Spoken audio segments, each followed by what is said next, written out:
better weather than before here in the high 10, rain expected. Thank you for joining me. This is a two-part live pertaining to Scott Peterson and the Innocence Project. They have decided to take on upcoming trial.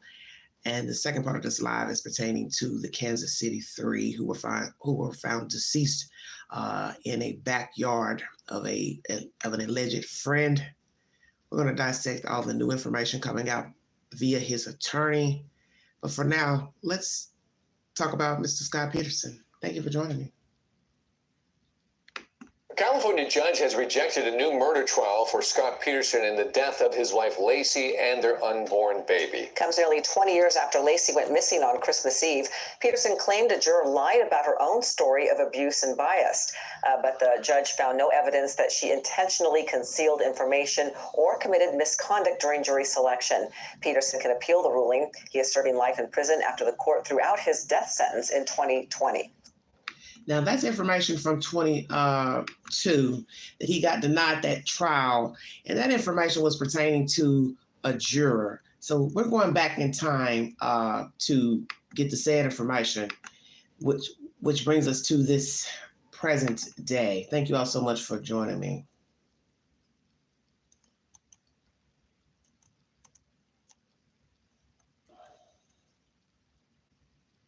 The case of, well, let me see. I thought I had it here. Anywho, that information from, that was last year, or coming up 2 years rather, it was pertaining to a juror who lied on a questionnaire. So I guess he felt like, well, I'm going to try my bid at getting another trial, but that was denied. Now, the Innocence Project is saying they have information of new evidence. This is uploaded January 18th. Thank you for joining me. Getting a little sidetracked here. The case of convicted wife killer Scott Peterson has sparked new attention on exonerations in the United States following the announcement that the LA Innocence Project has taken up the notorious case. What is the LA Innocence Project? LA Innocence Project provides pro bono investigative services and legal representation to Central and Southern California residents who were convicted of crimes they said they did not commit, according to its website. The group, which has a mission to exonerate the wrongfully convicted and uncover injustices in the criminal legal system, is seeking new evidence from Peterson's original trial concerning the death of his wife, Lacey Peterson, and unborn son. He was convicted in 2004 and sentenced to death in 2005. He was later sentenced to life in prison without parole. How many exonerations have there been in the U.S.? The National Registry of Exonerations has recorded 3,458 exonerations since 1989, totaling more than 31,070 years wrongfully lost behind bars by those convicted. Very interesting. 31,000 years of people wrongfully locked up. Very interesting. Nearly 200 people have been exonerated from death row, according to the National Innocence Project. According to the registry, an exoneration is when a person is convicted of a crime, but post-conviction re-examination of the evidence in the case results in a person being relieved of all consequences of the conviction. According to the National Criminal Justice Group of the Innocence Project, factors that contribute to wrongful convictions include eyewitness misidentification, misapplication of forensic science, false confessions, inadequate defense, coerced pleas, official misconduct, and more. And I believe that will be one of the allegations in this case, that the state did not go over all the said alleged evidence. Don't know all of what it's going to be, but you're going to hear something about a burning van, blood scene, and could it be that whoever burned the van also kidnapped Lacey Peterson? But those two men have been convicted of that said crime of the van and so forth, from what I understand. All right.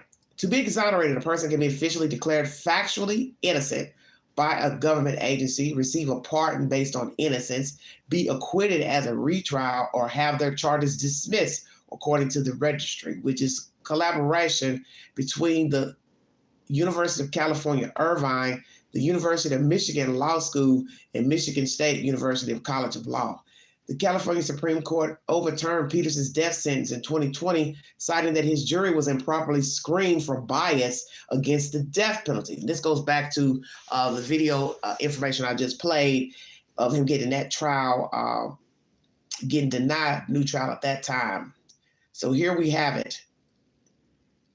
The death sentence in 2020. Supreme Court overturned it, citing that his jury was improperly screened for bias against the death penalty, according to court documents, after which he resentenced to life in prison and taken off death row. I hadn't heard anything about that. Good Lord. I wonder what that's all about. Citing jury was improperly screened. I think that's going back to the issue of that lady who lied on the questionnaire, that she had never been abused before.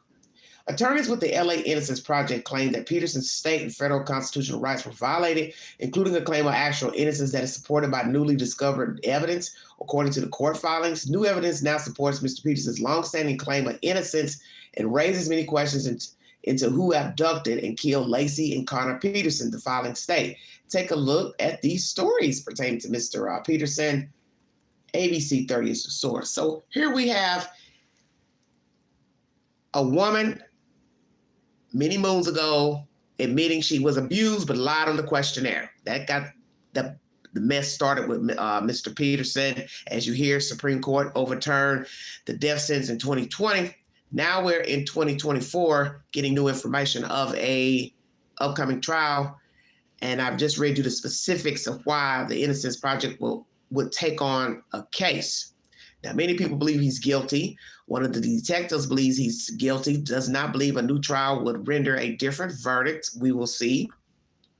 One juror has come forward. He's basically saying he doesn't really have an opinion either way of his innocence or guilt, just that if the state didn't do what they were supposed to do properly, then yes, he deserves to have a new trial. I have put to my community board that question pertaining to Mr. Peterson getting a new trial.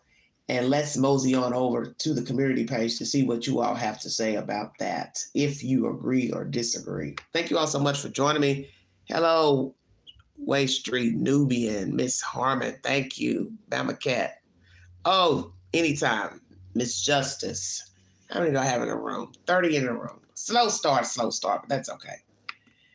Got a lot of polls up pertaining to Mr. Rex Heuermann, continuing that coverage. So look out for a live stream pertaining to his defense due to hairs being found on deceased victims belonging to he and himself, the wife, and the daughter.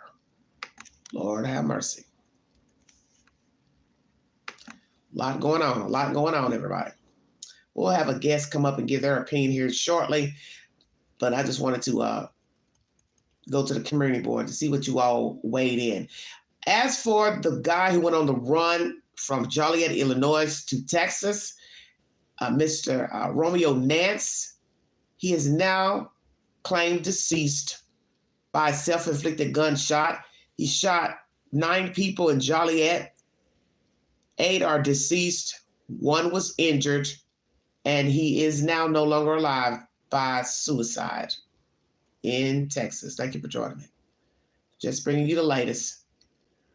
Okay. Got a lot going on. 2-part live, everybody. Decided to go do 2 parts. And condolences to the King family. Dexter Scott King, the youngest son and 3rd child of Dr. Martin Luther King and Mrs. Coretta Scott, sadly has passed away. Okay. Now, I'm not going to read the Rex Heuermann polls. I will read them a little later. Does Scott Peterson deserve a new trial? 8% yes, 87% no, 6% not sure. And I also have 1 comment on that post. Let's see who has something to say about that. Mary Francis says, hell to the no. Okay. Interesting. Let me bring up one of my guests, see what they have to say about the Scott Peterson debacle. Oh, Lord, what a mess, what a mess. Thank you all so much for joining me. The unfortunate part of law is that you can be guilty and get off on a technicality. Yes, that's what I was thinking about Avery. I was thinking about him last night while I was listening to this information about Scott Peterson. And the first thing came to mind is he allegedly tried to run over his cousin, made threats to her. Then he had the allegation of him raping the woman in the park. So then he gets all this time in jail. Then he gets exonerated, gets out, sues the city. And then he's accused once again, hadn't even been out, I don't think, 2 years, of killing that young lady. A hot butter mess. So then you have to ask yourself, did the state get it wrong the first time or what? I don't know. I don't know.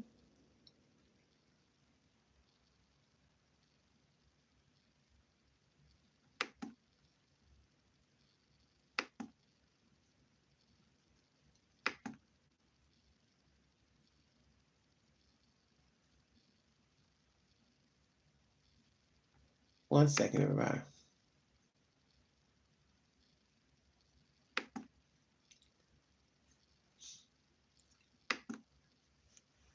Thank you all for joining me. Hello, Sue. Pinto, hey. Thank you all so much for joining this live stream. This is a 2-part live, so sit back and enjoy the commentary.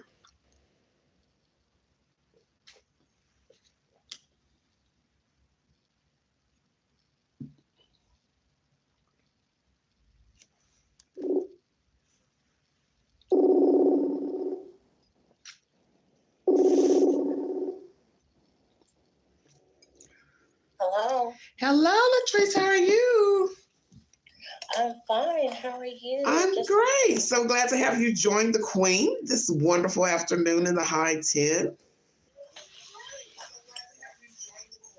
Oh, just a moment. Oh, yeah, because the background, I hear it. I hear old Queen talking. Sorry about that, everybody. Try to read you all's comments. Hello, honey. Hello, Hyacinth. Thank you so much. Thank you all so much for joining me. You ready, hon? Oh, man, I'm trying to turn up the volume. Make sure you're plugged in so you can weigh in on the second commentary. All I need is for you to be going dead on me. Right. Are you ready? Just hit the volume button on the app where the message is. It should be at the bottom screen.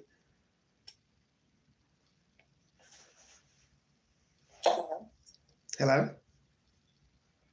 Okay. You ready? Yeah. So, what do you think of the LA? Wait a minute. Hello? Yes. Okay. What do you think of the Innocence Project taking on the case? I'm very shocked, and I can't wait to see what new evidence they have to introduce. Okay. I was really very shocked. Okay. I think a lot of people were, quite frankly. Because even though it was circumstantial evidence. So what, hon? Even though they said, I think they called it they had a lot of the state had a lot of circumstantial evidence. Yeah. It was really good circumstantial evidence. Let me see if I can find something on there. Hold on a second. Go ahead, keep talking. I'm looking through it. He had taken his boat out and went fishing supposedly in the area where they were found. Yeah. Where the bodies washed up. Right. They had the cement blocks that were found tethered to their bodies. Okay, well. So who's going to go through all that trouble on a stranger? Exactly. Only they people would already personally have those things. Yeah. And they tried to say during his first trial. Well, I take that back. I don't mean to interrupt you. I take that back. A woman and her daughter were found, they were never found, but they got on a boat because they wanted to see Florida coastline. So they rented a excursion, okay, on a boat. And then they were assaulted and then thrown overboard on a boat. That's the only time I would see a stranger doing something like that, is that they met you under false pretenses. You understand what I'm saying? Right. Out in the open. So that was an open situation. They got on a boat. They got on a man's boat to take a tour, and then they were hoodwinked and then murdered and thrown overboard. That's the only time I can see that. Exactly. Go ahead. It would have already been in their plan. Exactly. And didn't they say during the first trial that they brought up the idea that there had been some burglaries in the neighborhood? I'm trying to get to that now so I can play that so people know what we're talking about. Let's see. They would have just killed her right there in the home. They wouldn't have gone through all the kidnapping her from the house and then taking her, and at least that's what I think. That's how I feel. Okay. Let me play this right here and see what this evidence is, what they're going to talk about here. Go ahead, keep talking. I'll let you know when it's on. Hold on one second. Wait. I think it's coming up. Hold on. Today in the Scott Peterson case, he is the California man convicted of murdering his pregnant wife 2 decades ago, a case that absolutely dominated headlines. This morning, a former California fire official who says key evidence was not properly investigated is speaking exclusively to ABC News. ABC's Kana Whitworth has the story. Hey, darling. This morning, an ABC News exclusive. A former fire investigator speaking for the first time since that bombshell filing in the Scott Peterson case about the potential of new evidence. This has always been one of those things that kind of sits in the back of your head and kind of bugs you a little bit. And you kind of wonder why this didn't happen or why it wasn't brought up. Nearly 2 decades after Scott Peterson was convicted of murdering his pregnant wife, Lacey, the Los Angeles Innocence Project demanding the case be reevaluated, largely hinging on information from then Modesto fire investigator Brian Spitulski. Spitulski investigating this burnt-out van found the morning after Lacey disappeared in December 2002, located less than a mile from the Peterson home. Los Angeles Innocence Project now zeroing in on evidence from a mattress in the back of that van with a red and brown stain on it. You have this woman, she's 8 months pregnant, she's missing, this van is of high interest, and now a sample from a mattress on that van has tested presumptive positive for blood. What were you thinking in that moment? You know, I don't know that I was tying the moment to Lacey. I was more tying the moment that it was human blood. It made this was much more important than just a burned vehicle that somebody was just wanting to get rid of or cover up a simple crime. In a court filing, lawyers say DNA testing done on a small portion of that mattress several years later was insufficient to determine whether DNA from Lacey or their unborn son was present. You feel strongly that this evidence should be reassessed? Absolutely, especially if we've got sample that can still be tested. Lacey's disappearance captivated the country, suspicion against Scott already mounting when his then girlfriend, Amber Fry, came forward about their affair. Prosecutors later arguing Scott's motive for killing Lacey was for a $250,000 life insurance policy. A jury siding with the prosecution in 2004, convicting Scott of first-degree murder for the death of Lacey and second-degree murder for the death of their unborn son, Connor.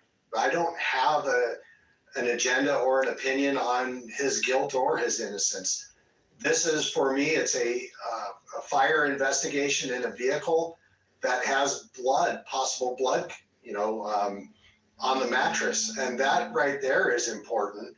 Former ABC News investigative producer Mike Gudgel has followed the case from the beginning. I think it's still a mystery.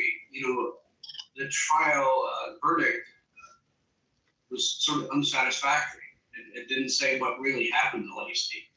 And I think even the prosecution conceded that during the trial. Brian Spitulski now works as a private fire investigator. Says the case has left a mark on him. Is this the one?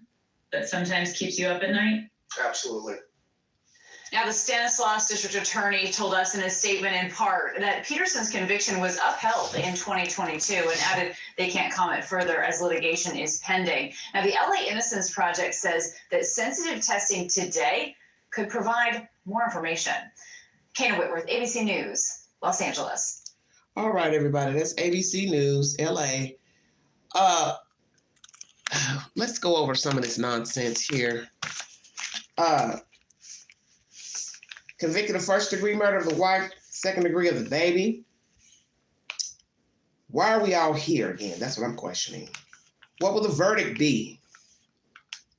You hear this fire official saying this is the one case that keeps him up? Why is that?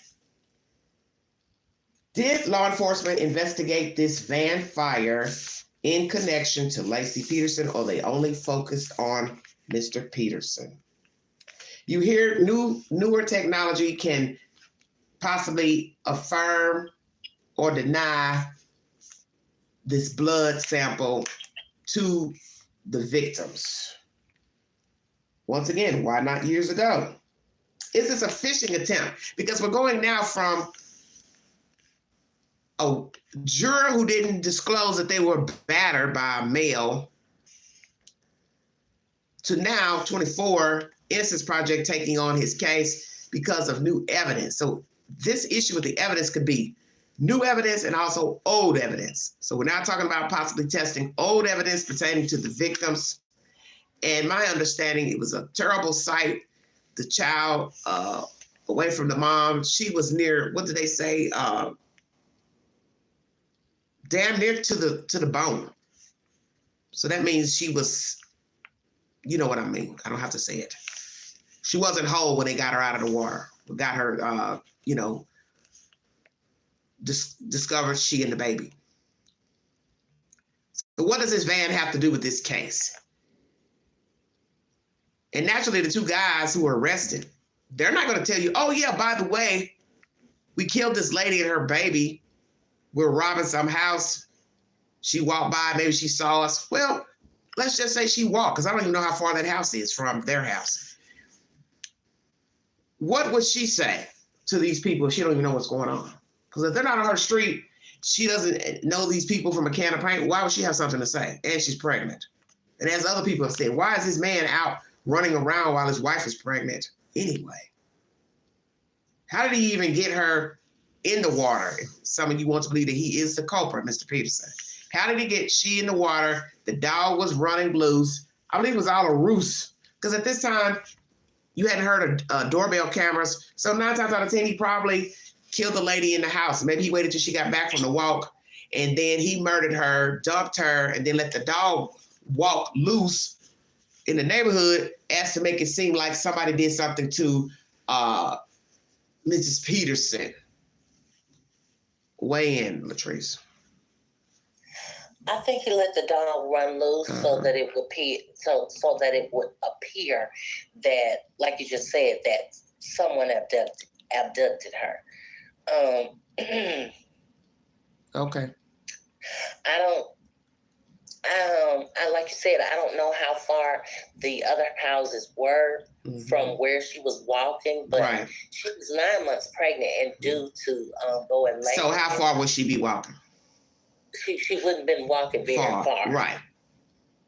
And that's just our assumption that she wouldn't be. It's not to say that she didn't have the stamina of a woman who wasn't pregnant. But my thing is, was she even verified as to taking a walk? Did somebody see her walking? Because it's been a while since I've watched information on this case. Is there somebody that verified they saw Laci walking with the dog? Do you know? I never heard anyone say that they Okay, Hyacinth. Well, come on back for live number. We got a second part of this live, dear, pertaining to the men out in Kansas City. So check back in. Go ahead, Latrice. Sorry about that. That's okay. I don't recall hearing anyone say that they saw her walking. That had to be his version. What do you think? Yeah, his version. I think that was his. I think that was his version. because no one ever came forward within the neighborhood saying, well, yeah, we saw her walking that morning. Because I think they said something about he came back, and that's when he noticed she was gone and the dog was loose. Right. That's what he said. That was his version. Okay. Okay. Very interesting. So, what's the verdict gonna be? It's hard to say because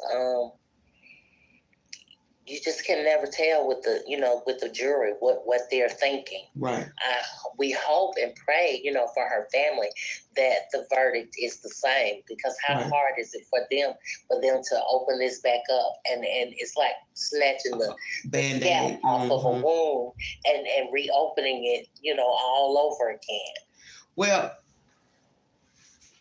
imagine all it takes is for one person to believe that what the state, what the defense has brought forward is truthful and factual. Right. And then they let his ass go. Then what? Now you got a murderer walking the street. Maybe him and Casey Anthony can get together if somebody let him off. Yeah. They make a cute couple. Right. It's disturbing. They're both very cold, because he was very cold. Oh yeah. Oh, let me tell you something. When I was listening to content last night where he's talking to Amber on the phone, he must have called her name 20 times in that phone conversation, pretending he was in Paris. You understand what I'm saying? Amber, Amber, Amber, Amber, Amber, Amber. I want to say, shut the hell up. Let's listen to the trial lawyer, who says, no way he killed wife, unborn child. Wow. That's a strong statement. Dominated us. I was at ABC News. Diane Sawyer got the big interview with Scott Peterson. All this drama and intrigue. Now, as he serves life in prison without possibility of parole, he got a phone number the death penalty. They backed off it. Why? Not because they didn't think he did it, but because they thought that the instructions were wrong. And that I want to go back. I want to see this telephone number up here. Hold on one second. All this drama and intrigue. Now, as he serves life in prison without possibility of parole, he's got a call-in number. He originally got the death penalty. They backed off it. Why? Not because they didn't think he did it, but because they thought that the instructions were wrong, and that maybe there had been some bias on the death penalty jury, meaning some of them weren't being straight or weren't properly instructed when it came to how they felt about the death penalty. So, why would he get a new trial? That's where the Innocence Project comes in, okay? Now, they are not just some new lawyer making statements, okay? The LA Innocence Project is no joke, okay? In over 40% of cases that they take on, they get their clients off. Let me stop right here so you can have a source, okay? 43% prove innocence. 42% proved guilt. So that's neck to neck. 15% inconclusive. What do you think about that, Latrice? By the Innocence Project, their work they've done with inmates. That's scary. Yeah, 43 proved innocent, 42 guilt. That's right neck to neck, and 15% inconclusive. Let me finish this. Why? They were one of the first to start using DNA to change decisions that had been made in court. So why are they taking on Peterson? Let's bring in the high-profile criminal defense attorney who represented Peterson at his murder trial, no less than Mark Garagos. It's good to see you, counselor. Crazy. Good to see you too, Chris. And I'm just going to do one little correction. Sorry for this. Go ahead. The death penalty was reversed because we objected in real time to Judge DeLucchi eliminating jurors who said they had a problem with the death penalty. That was inexplicable at the time, was not the law at the time. I'll never understand how you could reverse the death penalty by having jurors that were eliminated from serving on that jury, yet you could hold up the conviction. Well, neither here nor there. At least now the Innocence Project is going to take this up. Wait a minute. Let me hear that again. Wait a minute, you guys. And was not the law at the time. I'll never understand how you could reverse the death penalty by having jurors that were eliminated from serving on that jury, yet you could hold up the conviction. Well, neither here nor there. At least now the Innocence Project is going to take this up. There's a I don't know younger what they're Mark talking about. Garagos there. I don't know what they're Probably talking better about. looking now, I would say. Why did this Not case a lawyer. haunt you for so long afterwards? You know, you've heard me privately and publicly tell you that the amount of alcohol therapy I've engaged in since this verdict is considerable, because I like to think that I knew the evidence in real time better than anybody. I lived this case for well over a year and a half. I cross-examined virtually every single witness, along with my co-counsel, Pat Harris, who's sitting there in that picture as well. And I can tell you that there just is no way that this, not only that this case was not proved beyond a reasonable doubt, but there was no way that he was good for this. You get a... Let me stop right there, because he's talking crazy. This information about biasness in the jury, upholding convictions. I don't know all that legal talk, but yeah, I don't want anyone either to go down in prison, jail or prison for something they did not do. And I'm assuming that, as that one juror who's come forward saying, I voted according to what the state brought and what the defense brought forward. So if all we got was all we got, then that's all we have. And that's true. That's any type of case. If all you got is what they put forward in court, via witnesses, CCTV footage, if the person decides to testify, other people speaking on their behalf, that's all you got. You understand what I'm saying? The evidence, that's all you have. But I don't understand how he can sit here and say he don't understand how they voted for him. What you mean? You went over everything, but yet you stunned at the results that they found him guilty. This man is crazy. Let me finish this. This is ridiculous. This is ridiculous. I've done this for over 40 years now. I will tell you, you know when somebody is good for it. This made no sense whatsoever. I understand the brouhaha, the presumption of guilt, we did focus groups, we did studies, we did all kinds of testing beforehand. Joelle and Demetrius told me that she had never seen a prejudgment rate of guilt amongst a population like there was in this case. We knew what we were up against, but at the same time, if you're like me and you have great faith in the system, you think that you can overcome that. You think that by testing each witness, by basically dismantling the prosecution case, that would have been enough. And clearly it was not enough. And that's what haunts me. Oh, but there was reasons for the presumption, right? I mean, there was a lot of drama. His behavior before she was dead and after he was dead was highly suspicious. In some of these pictures, he's got blonde hair, which people believe was part of his efforts to try to run away. He had the girlfriend. The girlfriend said he had said that his wife was dead before anybody knew that she was dead. So there was a lot of stink on him that went into this. That's the girlfriend there for people who don't remember. But Amber Fry. It's fascinating. Right. And you know what's fascinating? I tell this story all the time because it's true. It's a little bit apocryphal, but I say every single time somebody would confront me in the last 20 some odd years, I would say, well, the blonde hair, that was because he was still trying to do his job before he was arrested, and he was trying to disguise himself from the media. They said, well, why was he headed toward Mexico? He wasn't headed towards Mexico. He was going north on the 5 freeway to Canada. They said, well, why did he tell Amber Fry that his wife was missing before she was missing? They said the testimony by Amber was that he had never said he loved her. He'd only seen her 5 to 7 times or something like that, a handful of times. And that was hardly the motivation for him to kill his wife and his unborn son. Hey, thank you for watching. Please go to... Okay, let's dissect what this lawyer is saying. This is the original lawyer for Mr. Scott Peterson. Well, sir, in the end, everything's a version. Everything told to you is a version by Scott. Everything Amber told the public is a version. That's the whole point about life. You don't know no more than what you can see, what you can hear. Him dyeing his hair would be strange if he's always worn his hair dark. Duh.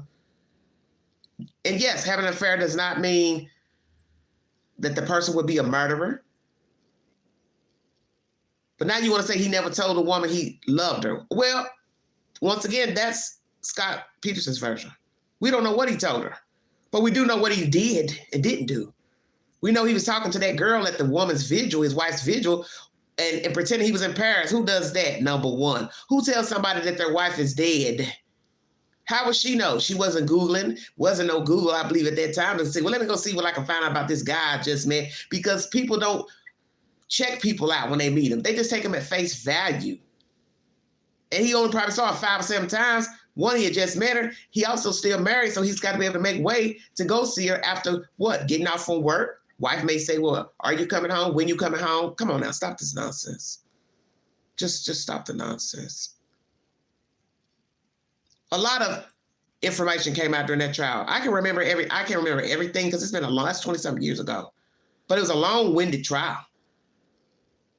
Long-winded. And there's a reason for that. Go ahead, Latrice.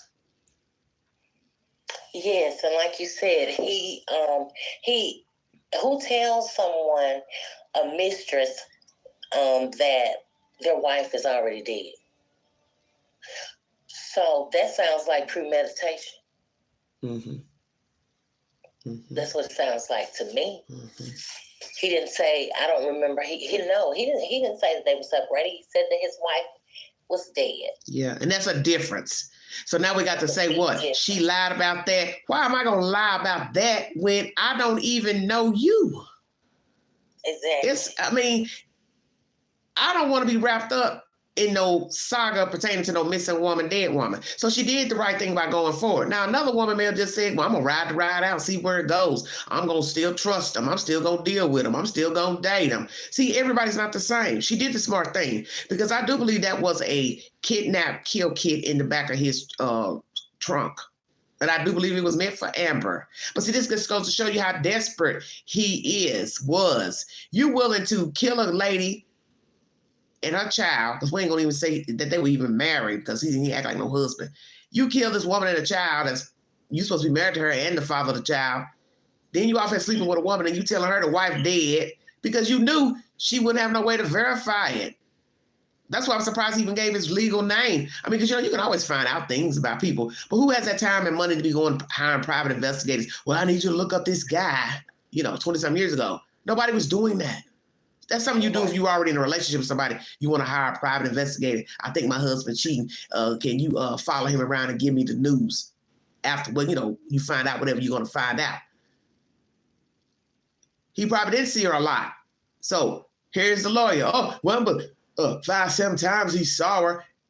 His version, once again, that's his version.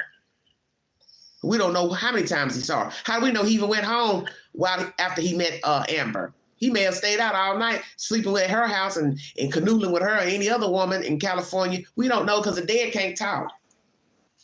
Right. Go ahead, baby. And then his lawyer says, what did he say about the reason why he died? He said, they said the reason why he died, his hair blonde, was because the media. He was trying to elude the media. Yeah, we get that. But you ain't eluding people when you're coming out the same house. It's a difference if you had packed up and left out of there. You were still living there because you ain't had no plans on leaving, really, until it got heated and you thought Amber had ran her mouth. Until it got heated. So, no, he was not trying to elude them, because if he were, then he wouldn't have even, he could have taken some things and left the house and went and kept on going. Staying in a hotel. And kept on going. And kept on going. Exactly. He could have went and got another rental. He could have put the house up on the market and been out of there. Nobody would know nothing. He could have waited till late in the morning and left out of there with a duffel bag and went and stayed, like you said, anywhere. Exactly. It's just, go ahead. It's diabolical. I remember them saying that there were, they kept talking about there was no blood evidence, and so how did he kill her? Mm-hmm. He strangled her. That's what I believe. Right. But how hard is it with a man over a short person, little person, and she's pregnant? So It doesn't take much to hurt a person. How do we know she wasn't sitting in an easy chair watching TV or sleep and he just went up behind her with a pillow and suffocated her or in front of us? He don't know because we don't know how he killed her. But we know she ended up in that water, and I don't believe she walked to the edge and jumped in. Exactly, not tied up. It takes Nancy Grace to spin it. Nancy Grace has done a podcast on this case recently, and like she said, I was in her house. And she said, you know, it wasn't fancily decorated, but it was nice. You could tell she took pride in her home. And she said just from gathering that, she knew how, you know, the woman lived, how she cared about her house herself, obviously cared for her husband. So she was basically saying it was a quaint home, and you could tell that person, you know, was happy and doing the best they could, which would show you she probably didn't kill herself. You understand what I'm saying? Exactly. If somebody want to say, oh, she jumped in the water. Because you're going to have all type of theories when people want to uphold people. And you all are entitled to your opinion about Scott Peterson or any other suspect or convicted person. But I believe he killed her because he lied too much to that woman. And that shows cause to me. Okay, it's one thing to have an affair. But when you start talking about somebody already dead and they still walking around, that means you are already planning to kill the lady. So now we're supposed to believe this Amber lady lying about that. Well, my thing is this. You a liar. So we even if we want to say she lied too. Exactly. But she didn't lie. She was terrified of him. I would have been terrified too. As soon as I heard the woman was missing and I realized you are the one that was married to her and I've been sleeping and I've been messing around with you, I'm going to use my better half and say, I best stay away from bruh. Exactly. I'm going to stay away from him, and I'm going to call the police and tell them everything that I know. Justice said she jumped in the water with cement blocks attached to her. Right. So that's why we were saying, Latrice and myself were saying earlier, who is getting ready to tie blocks around their ankle to, one, jump in the water? Number two, why would these strange men who set the van on fire or they were doing a burglary or whatever they were doing, they see her, oh, she's going to tell on us. We're going to kidnap her, throw her into the ocean. We don't even have no proof she saw anything. She was a witness to anything. All the evidence led to him, not no fiery van, not the two suspects, because that's what I want to know. Did the investigators investigate the fire, which I'm assuming they did, they arrested somebody. Did they also decide, well, let's see if they're tied into this missing woman? Did she walk around that corner? We got to know how far that van and burglary was to her house. It's just a bunch of nonsense. I don't even think it was on the same street. I don't think it was either. Yeah, it was in the neighborhood. Go ahead, keep talking. She was due to go in labor really soon. And no, she wouldn't have killed herself because she was excited about the birth of her baby. Well, that's what Nancy Grace was saying about her. Well, from what she did, just from what she's seen and heard. Right. Right. She was very excited. I don't even think, if I can remember, that he went to the baby shower. If my memory, I could be wrong, but I think he did not go to the baby shower that they had at her mom's house because he wasn't in any of the pictures. Okay.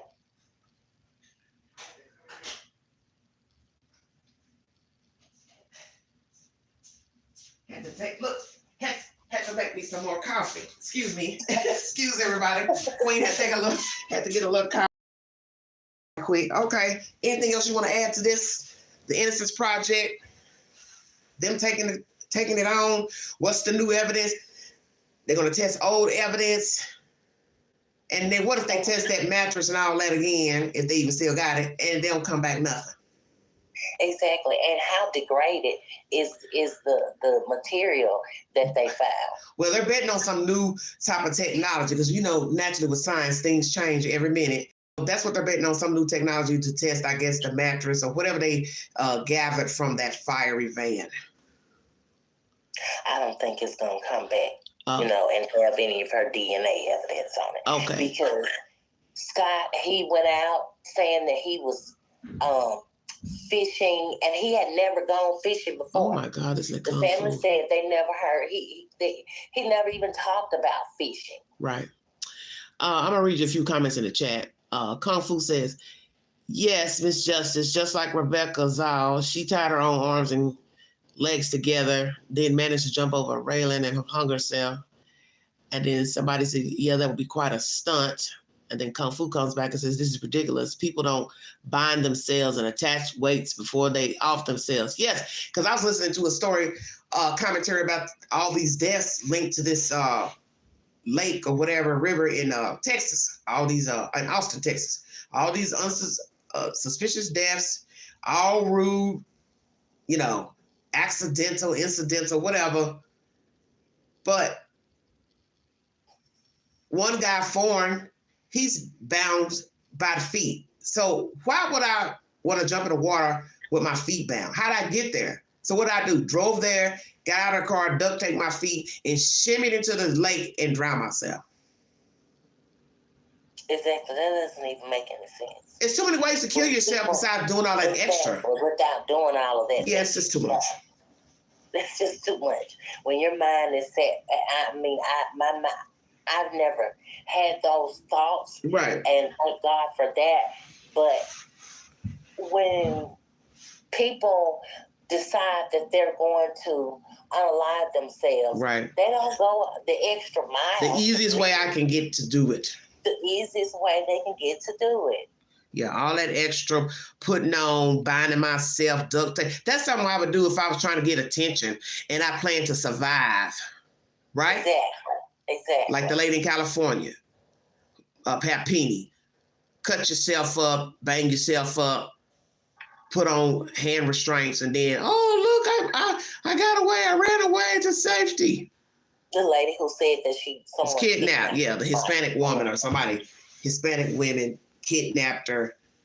All that was a faux crime. That's the only way I can see somebody binding herself up. And I still would think you would need tape to tape your hands up. Exactly. You can tape your legs up by yourself, but how you gonna tape your hands? Right.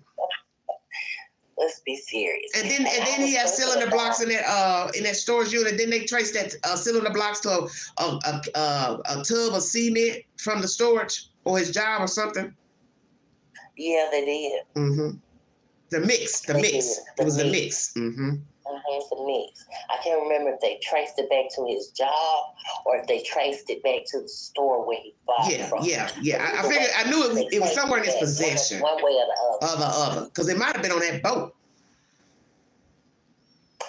Seemed like they did say that they found some residue. Uh-huh. And I know they saw in the garage where he made those blocks. Right, because you got to carry it with you. So that's why I said we got to decide that he killed her in the house, which would be easier. I got more space to move around. You know what I'm saying? To do things. That would make more sense to me. You kill a person at the house. You got the cylinder blocks. You got everything ready. And then you bind the person up, cover them up, then take them and dump them. And come on back and finish whatever you need to clean up. 9 times out of 10, he did everything at the house. And at night. Yeah, and then he took her on a boat and probably carried the cylinder blocks with him. And then once he got on a boat, wrapped the cylinder blocks around her feet and then threw her over. That's horrible. Yeah, just pushed her over. And that's so, oh my goodness. But the trust. What about the... Keep talking. Get my coffee. Go ahead. Because she was so in love. I'm sure she was. She did not know she was sleeping with the devil in disguise. That is just sad. And during the first trial, you could feel her mother's hurt and pain. It's unimaginable how she felt, but you could see the pain in her eyes, and even her stepfather, her mom's husband. And he was so cold, he showed absolutely no emotion.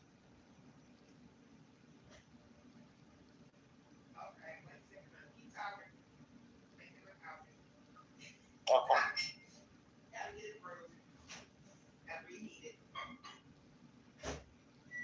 Well, let's talk about this. Do you think before she was killed, she she saw signs that he was not right, but stayed anyway. I think she saw he was distant because you can tell a woman knows when you're in a relationship or a marriage or whatever. You can see that someone is distant. You can see them being distant. So I think she saw that.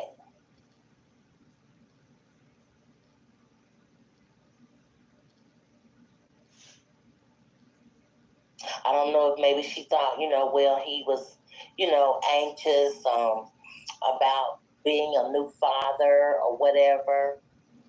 But I remember, seems like they did discuss before they got married that he didn't want any kids.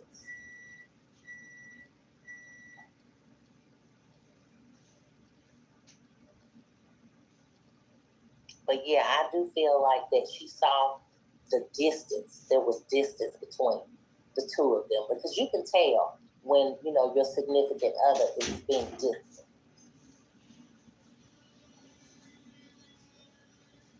You can feel them, pulling away from you. Right. Mm-hmm. So I think she saw that. And then in that last trimester, you're so full of emotion, and anxiety because you're excited and all these things. And he wasn't excited. Yeah, so yeah, she saw that.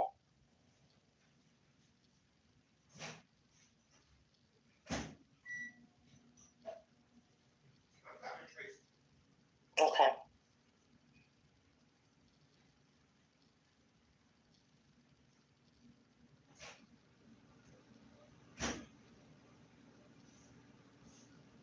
Okay. Do you believe there were more women? Sorry about that, you guys. I had to step away for a second. Do you believe there were more women than Amber?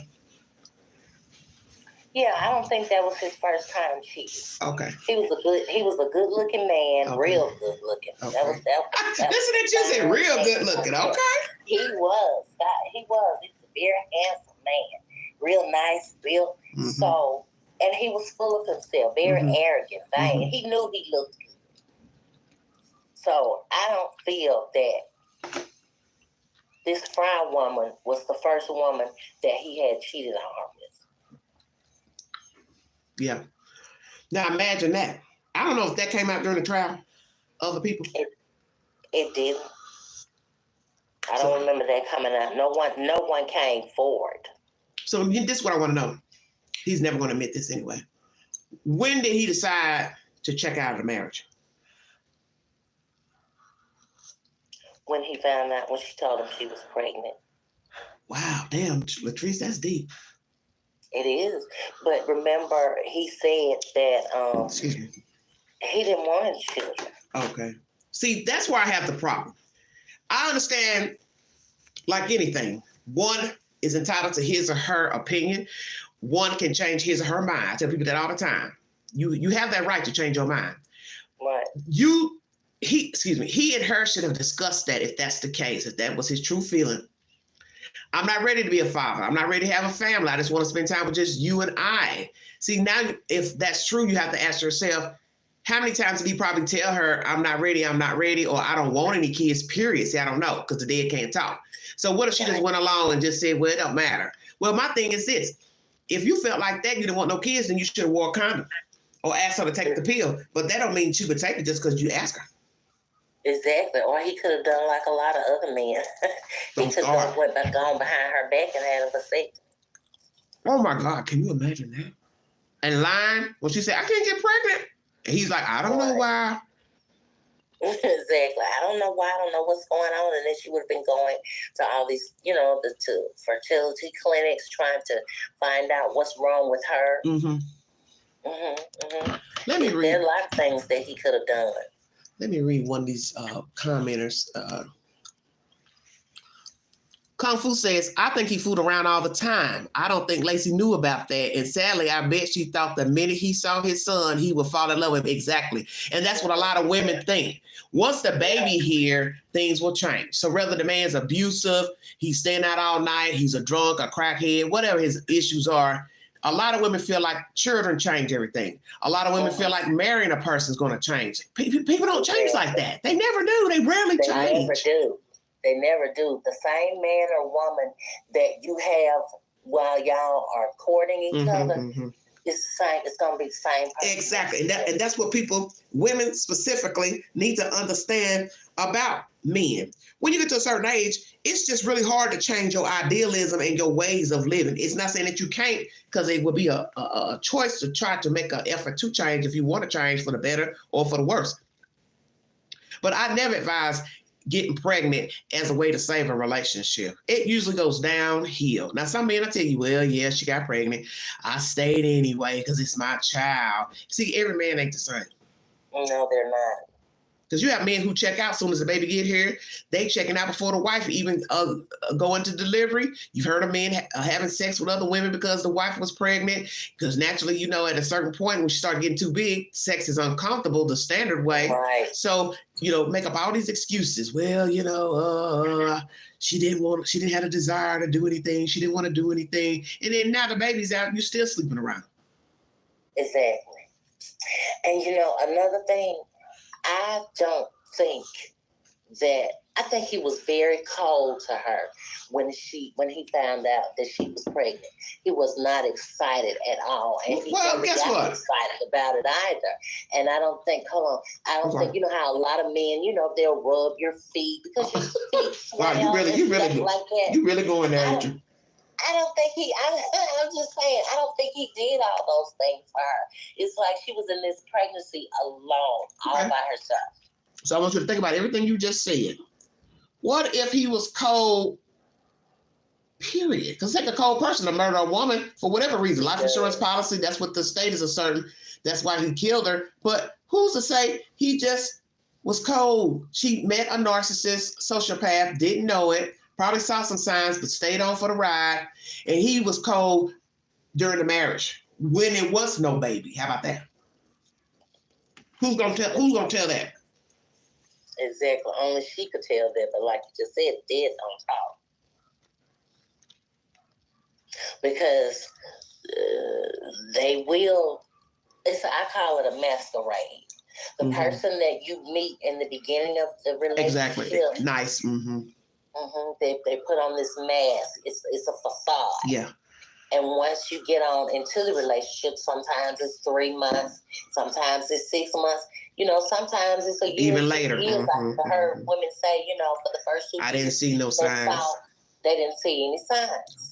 Okay. So we have to ask that question. What were the signs dating versus marriage? Because like we have learned, especially with Mr. Chris Watts, he is the prime example of a person who was cold all alone. He just rode the ride. I won't doubt that Mr. Peterson is the same.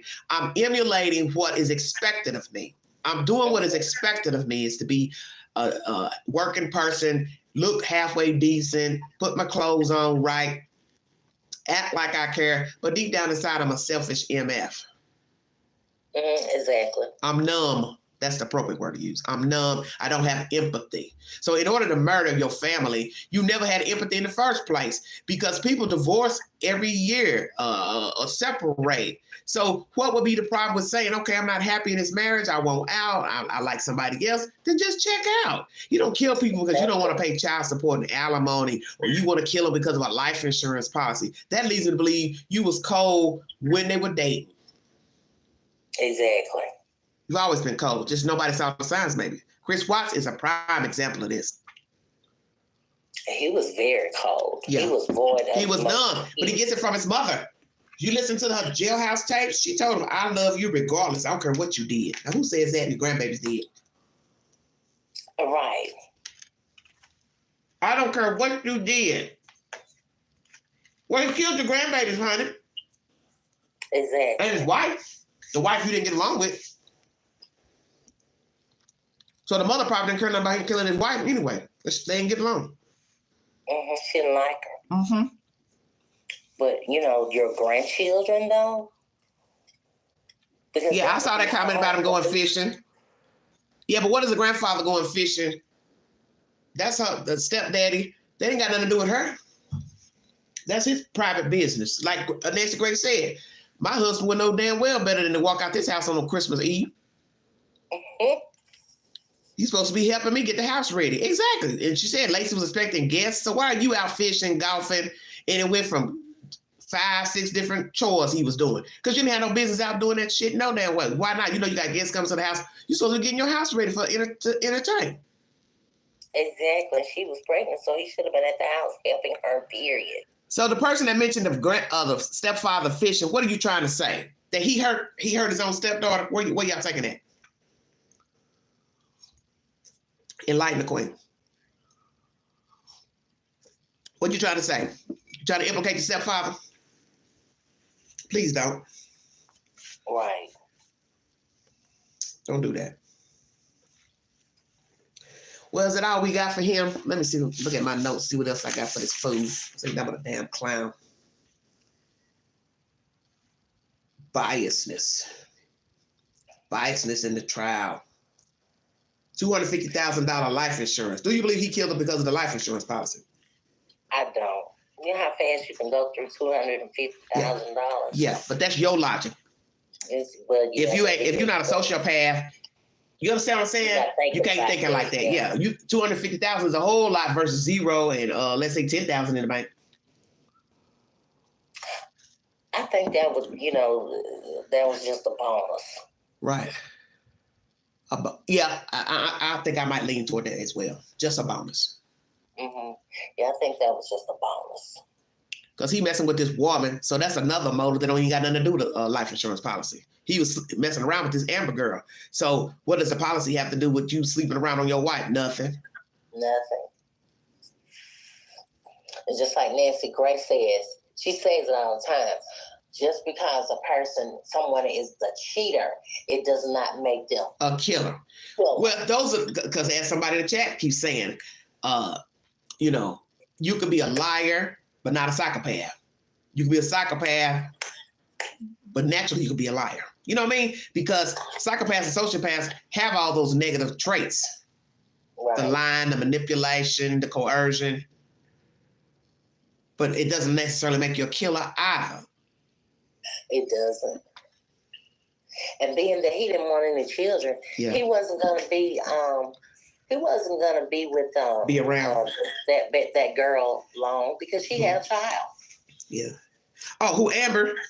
Yeah. That's a very good point. That's a very good point because I didn't remember that. It's been a while since I've watched anything about this old information. But yeah, if you can't be here for your wife and procreate a child, then why would you date somebody with a child? Like to me, you would have went for a woman that was single. Exactly. Who didn't have any children. She didn't have any attachment. Exactly. She could move when she got ready. Right. Somebody says, I'm behind on this case. Why is he getting a new trial? They got new evidence, dear. Allegedly, the Innocence Project has new evidence. They're probably testing old evidence. They're bringing in some old case about a burglary in the vicinity of where they live and a burning van, and there was blood in the van, and so they want to test it against what you gonna test it against? She's gone. I just thought about that. Exactly. I just thought about that. She is no longer her other baby. So what you get ready to test it again? Her mother? Exactly, because that's the only person you can test it. Yeah. The only thing that rose to the surface, the only thing that was left of Lacey was the torso. Oh my Everything God. else was gone. I know when I saw him just now in that video take that bag in, I don't know, look awfully limp. Right. Because that's all that was left. Just a torso. Can you imagine the person that found that? Lord have mercy, Jesus. I know it. That's an image they will never get out of their head. And the baby. And the baby. Yes, and the baby. Because the baby had to come out, but he can't survive in the water. Can't swim. And then the baby, when they found the baby, there was a part of the rope attached around his neck. And that's what they're going to be testing. That's what I brought you out the other day. That's what's going to be tested, the twine around the baby neck. Okay, when the baby expelled from her body, the rope attached to him. Oh, what you mean, like he had her legs bound. Whatever. So what you're saying is whatever had her tied up affected the baby when the baby emerged out of her womb. Mm-hmm. Okay. Mm-hmm. Like he got his you know, head, neck, or whatever. Can you imagine how terrible that is? Snagged on it. That's deep. That is deep. Golly. He's a monster.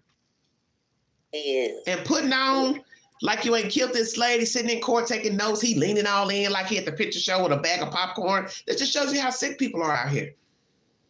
And smiling. Right. And flirting with some of the. Well, they do that. With some of the people in the court, the jury, yeah. Because I think one juror, an extra, I think was an extra, was dismissed. Okay. Negotiation. Go ahead. I'm trying to cue up my next video. Go ahead. But yeah, he stayed smiling and skinning and grinning at those women on the jury panel. Right. Because that's all he knows. Yeah, that's all he knows how to do. Mm-hmm. That's all he knows how to do. He was very full of himself. Scheming. And I can't remember, what was his occupation? What did he do for work? I can't remember. He did some kind of work. I can't remember what it was. I think she made more, money than he did. Who, her? Yeah, I think she did. Interesting. No, I can't find my video I had queued up. This is, hold on a minute. Let me go back up here, Fox 4. Scary. Very scary. It is. You don't know. Like that old movie, Sleeping with the Enemy. Oh, God, that was creepy. She was sleeping with the enemy. That was a very creepy movie. Yeah, it was. She Very was creepy. sleeping with the enemy. All right. Anything else you want to add? No, I can't think of anything. Okay. Except for I just can't. I'm just anxious. Somebody said he sold fertilizer. Fertilizer salesman. That's what they're saying in the chat. Oh, okay. Yeah, that's right. But I think she made more money than he did. Okay. Interesting. Ready for part 2? Yeah. Okay. So let me ask you this before we jump on the second subject. Do you believe that 12 members of the jury will find him guilty again or no? I'm going to lean towards yes. Guilty? Guilty, that they'll still find him guilty again. Okay, that's good. In the chat, do you believe he will be found guilty a second time?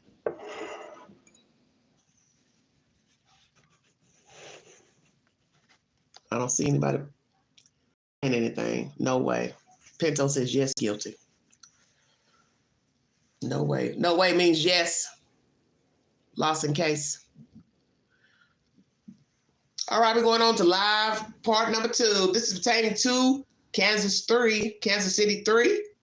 What happened out there with the 3 friends? We now have a 5th person introduced into the story. Let's chop it up, everybody. Thank you for joining me. You're now listening to the Vault XL. If you'd like to donate to this great network, $ McGanty 129 Cash App. Stickers and chat to welcome to the live stream. Let's roll with it. Yeah, Lord, within the last few hours, Jordan Willis, the man who lives inside of this home, his lawyer tells Fox 4 that there was a 5th person at this house and that his client went to sleep. And this 5th person that we were just learning about, we're bringing this to you first, he was hanging out with the 3 victims while Willis was asleep. This just adding to the frustration for these 3 Metro families who, more than 2 weeks later, feel like they still do not have the full story as to what has happened. Just the thought of him dying and then sitting outside for 2 days in the cold. What happened? When did it happen? And how did it happen? The questions 3 Metro families are still begging to get answers to after Clayton McGeady, Ricky Johnson, and David Harrington were found dead in the backyard of their friend's home. This is extremely devastating. The whole family's messed up. They died and then froze. They didn't freeze to death. Tonight we're hearing from the lawyer of the man who lived in the home, John Paserno, today contradicting a statement he released over the weekend where he said his client, Jordan Willis, saw the men leave. He's flipped. Now he claims Willis went to sleep while the 3 victims and a 5th man continued to hang out in his house. Right. You would have people over his house sometimes, as people do. They get tired. They're people who are very close to you, and then you feel comfortable going to bed and allowing them to leave whenever they want to leave. Paserno says Willis never left his home once he got back there on Sunday. That's why he didn't notice the men's cars were still there. Paserno says that Willis didn't hear. Let's go back to that. The 5th man continued to hang out in his house. When you would have people over his house sometimes, as people do, they get tired. They're people who are very close to you, and then you feel comfortable going to bed and allowing them to leave whenever they want to leave. Paserno says Willis never left his home once he got back there on Sunday. That's why he didn't notice the men's cars were still there. Paserno says that Willis didn't hear anyone banging on the doors over those 2 days, nor did Willis hear McGinney's fiance break in and scream his name. But minutes later, he did hear police knock on the door. None of us know what happened to these individuals, and I think it's the most important thing to remember here is these are his 3 buddies. Paserno says Willis has since moved out of the house. For the families, they just want justice and a story that makes sense to them. I mean, I think somebody has to end up in custody over it. I mean, regardless of any situation, they're at your house, 3 people died. And at last check, KCPD is still waiting on autopsy and toxicology reports from the medical examiner's office to determine a cause of death so that they can continue their investigation. We also asked Willis's attorney if drugs played a role in this, and he said that he couldn't really speak to that at this point, but that they were continuing to look into what exactly happened on this night at that Northland home. We'll continue to be on this story, Lauren. All right. Fox 4, Kansas City, if you need verification for the information. So when you say you can't speak for them using drugs, sir, is it because you don't know, or he's told you something, your client, Mr. Jordan, and you do not want to mention it as of yet pertaining to what happened? We're going to play some more content, and then my guest and myself, we're going to chop up what's been said by the lawyer who's speaking for his attorney, because he's contradicting himself at this point on behalf of his attorney, which is a very dangerous situation. I don't really know what to say, quite frankly. Trying to see where I was with my News Nation. Hold on, everybody.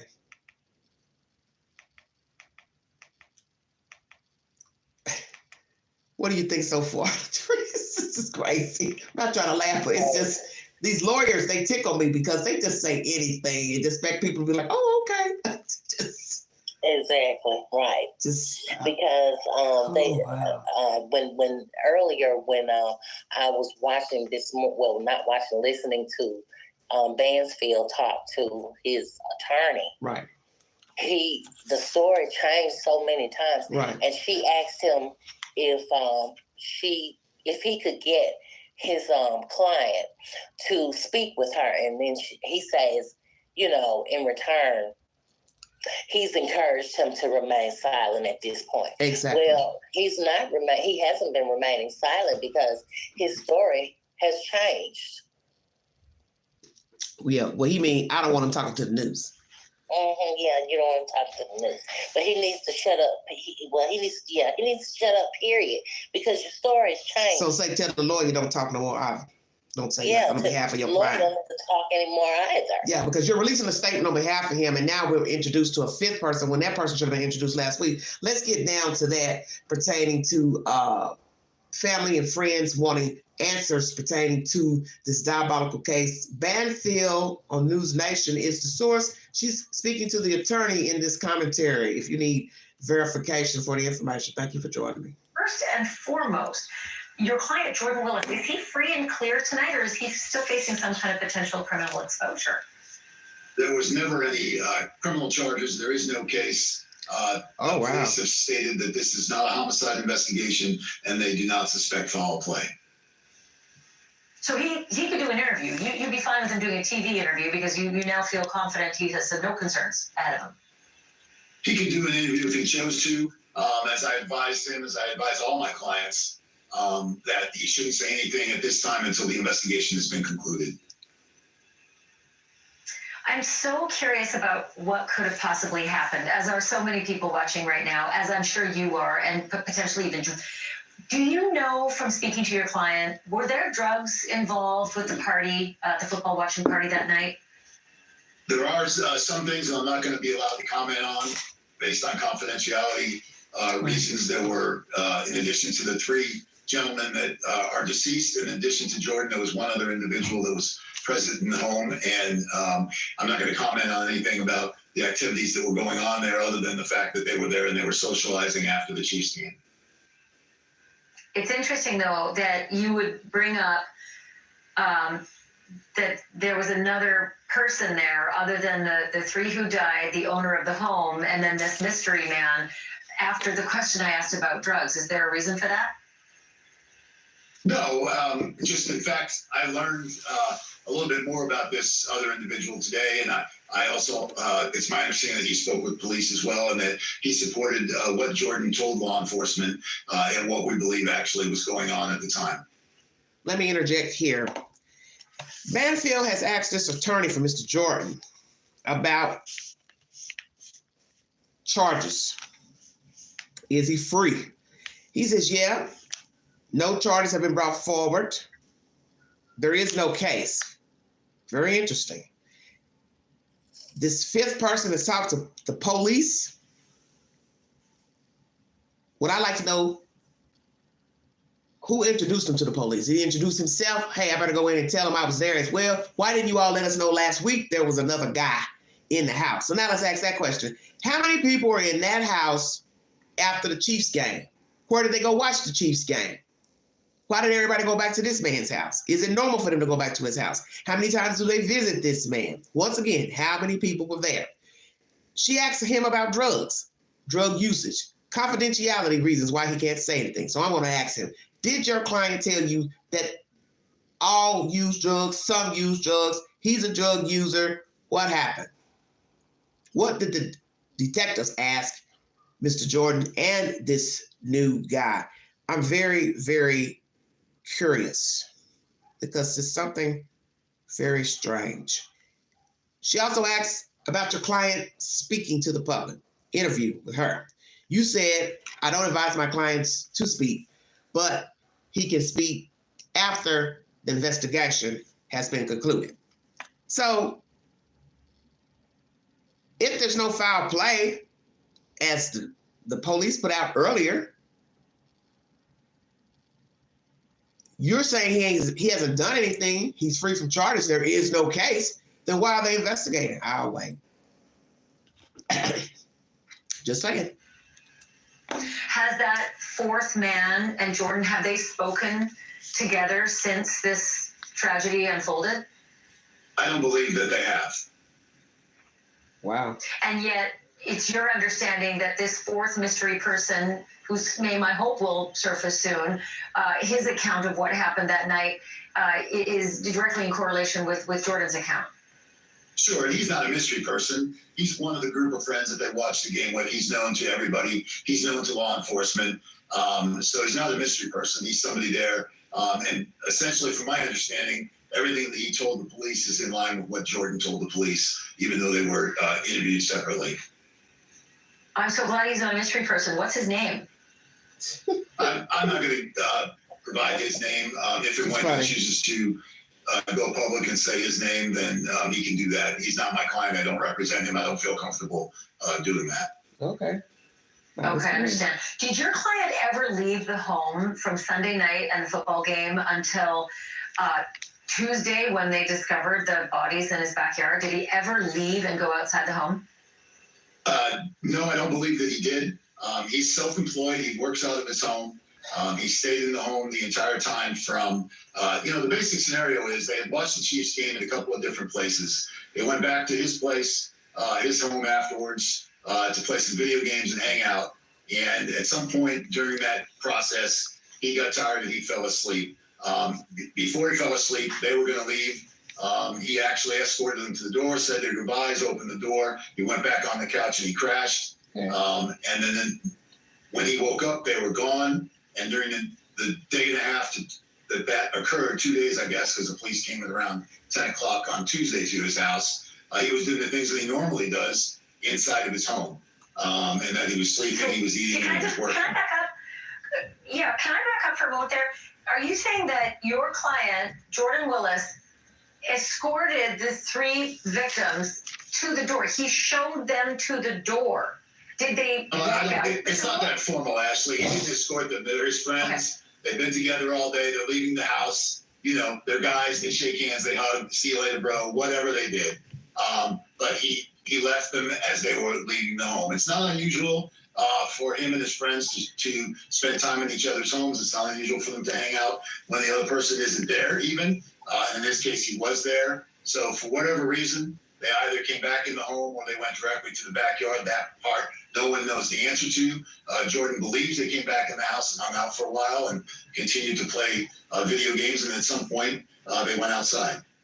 Let's stop right there. Jordan believes they came back in. Well, why would they have been outside in the first place, Jordan, without you?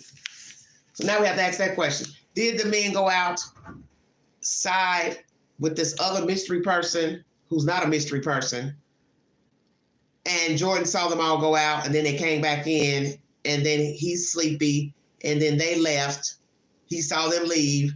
He went and slept on the couch, woke up, didn't see anybody, works from home, did things around the house. What are those things exactly? It's a lot of strangeness going on with this case. They go out to watch the game. Where'd they go? Video games played when they got back. How long was that? How many people were actually in the house? You said he never left the house, but then you said in another article, he left out the house sporadically. So which is it? Woke up, they were gone. Never heard nobody knocking, banging, breaking in until the police came. That's convenient too. This girl's knocking with another guy, breaks in, finds one of the dead people. Then police show up. They find the other 2 dead people, which I don't see how she couldn't see the other 2 dead. But anyway, we're not going to argue over that. This is some strange nonsense. In the backyard. To be clear, those 3 men left the house. Jordan saw them leave the house. He said goodbye to them. He laid down and crashed, and they went out the front door. Yes. Front door. They went out the front door. He witnessed them leaving the front door of his house. Sure, yeah. After he said goodbye to them, he was hanging out, he went back on the couch and he slept. So at some point, they decided either to come back inside the house and hang out for a while, or they went out on the backyard and hung out, which, due to the cold temperature. Why would they come back into the house and they're leaving? That makes no sense.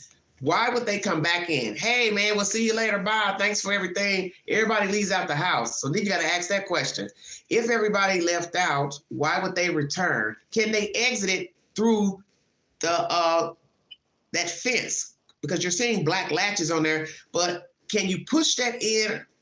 Because there's no latches from what the TV cameras are showing. So are those fences able to be pushed in to go back around and hang back outside? One's going to say, well, why would they want to go back outside and it's cold outside? Did they ever go outside while visiting him and he visually saw them go outside?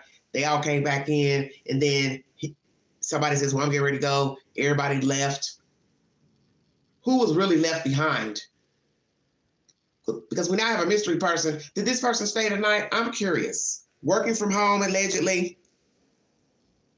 Didn't see cars parked on the street. See, you're contradicting yourself on behalf of your client. This is why you should be quiet, sir. Because first you said sporadically. He left out sporadically in those 2 days. Now he never left home because he works from home. So now we got to ask, did he ever look out the kitchen window? Front window? Why he didn't call nobody to ask about their cars? Hey, when are y'all going to come get your cars? Everything okay? This is bullshit. I don't believe that's the case. I think they probably came back inside and continued to play video games and hang out for a while before they left. Can you just tell me if there's anything in the backyard of interest? Is there a fire pit? Is there something? Is there a barbecue? Is there something of interest in the backyard that would have drawn them to go there? You know, I don't know what's in the backyard. I've never been to the house. What I know is what you know from these pictures here. It was a really cold night, so I doubt that anybody would be out there socializing. You know, typically when guys are hanging out or people are hanging out at the house, people will go outside randomly to smoke. So now, still contradicting yourself. You're letting your client spin the web of he don't know nothing, he don't know nothing.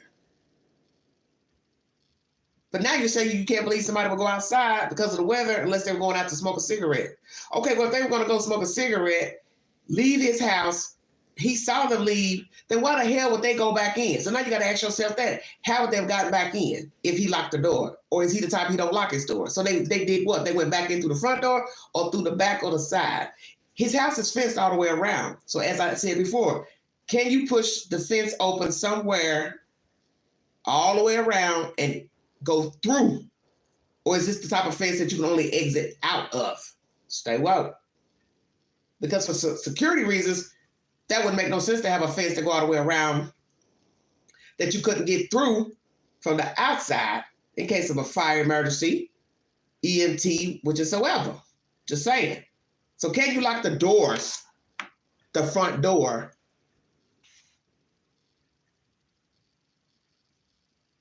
Or do whatever, get some fresh air and then come back in. Other than that, I can't speculate about what else was going on out there. So fascinating. John Paserno, I hope you'll come back. And can you just formally put a request into your client, Jordan Willis, that we'd really like to interview with him when he's ready? Sure. And, he's as much in the dark as you are and as I am, and we all want answers to find out what happened to these lifelong, two of them he went to high school with. So he's known them for over 20 years. They're his friends. He's deeply hurt by their passing, and he wants answers as much as everyone does. It's heartbreaking for these three families as well. I really appreciate you talking to me tonight. Thank you, John. All right. Thank you, Ashley. Thank you for watching. Go to newsnationnow.com. Banfield, everybody. Let's go over my notes and I'll let Latrice weigh in. Okay. You're hearing different versions of what happened at this house between this Mr. Jordan and the decedents. And now we have a fifth wheel introduced who is corroborating Mr. Jordan's version. So let's talk about him first. Why wasn't he mentioned last week when the three guys were discovered and it made national news? Number one. What was going on at the house? Is this an issue of drugs? 3 people in buying drugs and passed out. Went outside to get air, but couldn't exit out. What's the truth? Did something happen inside where they passed out from ingesting drugs or poisoned by this Mr. Jordan, and he drug them out? Now that you have 2 people, will we find out they were drugged outside? Because then you got to ask how much snow was out to show drag marks. 2 in the yard, 1 on the patio, which is a flat surface and ground level. How many feet were the 2 in the yard to the 1 on the porch? Did any of these guys use drugs recreational or were addicted to drugs? You're getting commentary from one cousin that one guy was trying to straighten his life out. He was doing well. But as I told Latrice, just because a person get behind on child support payments or maybe they didn't work full time does not mean they're an addict. So will we find out that one of the guys or more used drugs, had a drug problem? The 5th guy, is he a drug user? Is he a dope dealer, seller? What's the truth?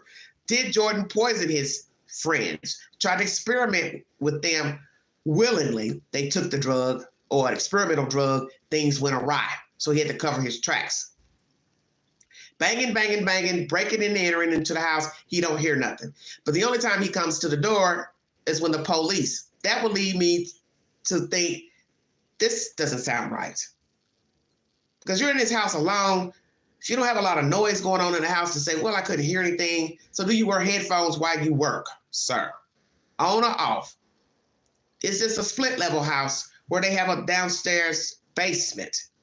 Were you in the basement while you couldn't hear anything? That makes no sense because she broke in through the basement. Say, whoa. So now we know this house has more than one level. Why didn't you hear this lady banging? Why did you not answer calls and texts? Why are the relatives saying they sent messages to these people and they were read? Dead people can't talk and dead people can't text. Dead people can't read their phones. Were phones, wallets, keys found inside of the house? Did any of the victims have any of their personal effects on them? Stay woke. The guy who came over the fifth wheel, did he drive or did he walk or was he dropped off? Uber, Lyft, what? All of these people are friends. He's not a mystery guy. Let you tell it. We get information about dogs left at the father's. Very convenient. Drugs. You don't know. Can't speak because of confidentiality. So did this man tell him, yeah, I use drugs, they use drugs. Latch on the fence. Can you get into the fence from outside? He went to bed, slept on the couch after seeing the guys leave. Did he lock his door or not? Another commentary, you said he left out of the house sporadically. But now in this commentary, you say he never left. He stayed there up until the police came. This is too strange to me. You also said you couldn't believe that they'd be outside in the cold. But maybe they went out for a cigarette. So as I said, did the guys ever go outside while Mr. Jordan was up and lucid and could see them? Or they stayed in the house the whole time until at some point they made it outside where they were deceased? Did Mr. Number 5 go to the police on his own when he heard that they died, or Jordan called him to tell him what happened? Did he not want to get involved? Is he and this man speaking now, him and Mr. Jordan? We get information that the lawyer says he doesn't know if they've talked or talked publicly. Will they speak publicly together or separate? Do not know. We also learned that Mr. Jordan has moved out of the house. U-Haul was seen there shortly after the police showed up. So what day did the U-Haul show up? Did his landlord ask him to move, or he moved on his own because he was scared of being implicated? But yet the lawyer says there's no case. Well, if there's no case, then why are they doing autopsies? You mean there's no case against your client? That's what you're trying to say, sir. Went to sleep on the couch. So which is it? They were in the house while he was asleep, or they left out? Once again, why would they return back? And if the door was locked, how would they get back in? Number one, if there's no way to get in through the fence, they would have had no way to get in but climb over. Who's going to do all that? It's time to go home, and we're leaving out to go home. We got 2 people up, 3 people down, deceased. Drugs, intentional. Drugs, accidental overdose. Intentional, poison. Why do we have 2 people alive now in this story? Why did they go back to his house? Why didn't they just stay at the pub, bar, diner, watch the game, drink, and everybody go their separate way at the end of the night? Came back to play video games. Is that true? Vendetta against these people? Don't know. Gave us bad drugs? Don't know. 5th person bought the drugs? Don't know. One of the guys already had the drugs? Don't know. Do all 3, 4, 5, 6 get high? This is very strange to me. Checking out my notes, making sure I don't leave anything out. Latrice, I believe, made a statement about the woman breaking into the basement. She would have broken into the basement only because she didn't have no other way to get in, bingo card. So that means you couldn't get in from that fence. How about that? How about that? They left out through the front door.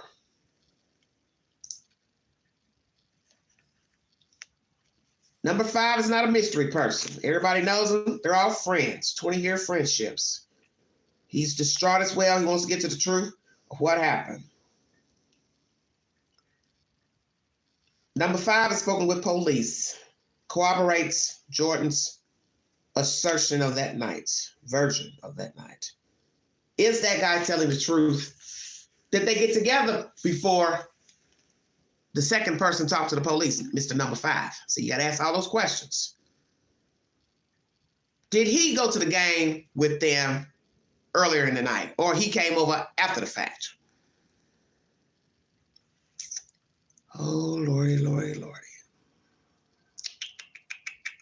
What else do I have?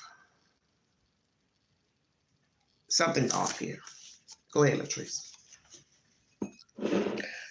Excuse me. One of the brothers initially said that he was told that they were going over to this man's house to watch the game. Right, so now that's changed. So now that's changed. Mm-hmm. They did not watch the game at his house. They didn't say where they were watching the game, but they did say that they came back to the house to play. Yeah. To play video games. So if they came, they didn't go back to the house to watch the game. Right. Because they watched it already out, which we thought they went over there originally to watch the game. And then there's someone said in the chat, I meant to put that, it's at the top of my list. Why did you go hire a lawyer if you knew that you had done nothing to your friends, you didn't know they were outside? Why do you need a lawyer? Exactly. And your lawyer keeps contradicting himself. Well, he's only getting the information from his client. Think about that. Yeah, he's got him all confused. That's because really he shouldn't even tell the lawyer nothing they look like. He shouldn't. And with the lawyer saying, I can't speak on where he can't speak on what he told him about whether or not they were using drugs or not. Mm-hmm. Okay, so that sounds like to me he told you that they were. Yeah. Because why not just say no? He didn't tell me they were using drugs, or anybody was using drugs. Exactly. He could have just said no. There was no drug use. No. Right. But that's not what he said. He said he couldn't speak on that. Which basically says that you giving the answer. That's the answer right there. Mm-hmm. Yeah, they were. Was there two? If they, let's just say it's drugs. Who brought the drugs, and why do we have 2 alive and 3 dead? That's the question right there. Why were there 5 people there, but 3 passed on? Now we got to ask ourselves, were there more people there? Was this a real party, if you know what I'm saying? Exactly. Will we find out that all 5 used narcotics? Will we find out that the 3 deceased men have narcotics in their body, were regular users of some type of drugs? Will we find that out? Because no family member has come forward to say, yes, my son, brother, cousin, whomever, boyfriend used to use. Will we find out that they're all avid users? Let me ask you, Latrice, do you believe 1 out of 5 uses narcotics? I do. Okay. Yeah, I believe they all use narcotics, whether it was ongoing or it was recreational. Okay. And I would like to know, his lawyer said that he went to school with 2 of the guys, so they had been known them for a long time. Yeah. So I wonder which 2, I'm curious to know, which 2 were they? Yeah, so one of the friends, Well, will it matter? Why are you asking that? I don't know. I'm just curious, to know. Okay. Whether they, tagged along, well. Okay. Well, he's making it sound like all of them knew each other and were friends a long time, 20 years at least, because they're all young. 36 and 37, 38 means they knew each other as teenagers then. Yeah, but now he says he knew 2 of them. He knew 2 of them, very well, and they went to school. They went to school together. I think he said he'd been knowing them over 20 years. Yeah. So I don't know why that would matter. Okay. I'm just curious. I'm just curious to know that. Okay.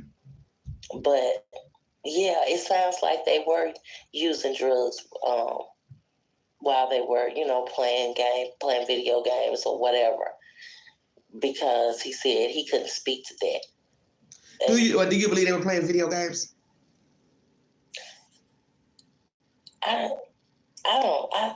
It's just hard to say. I don't see.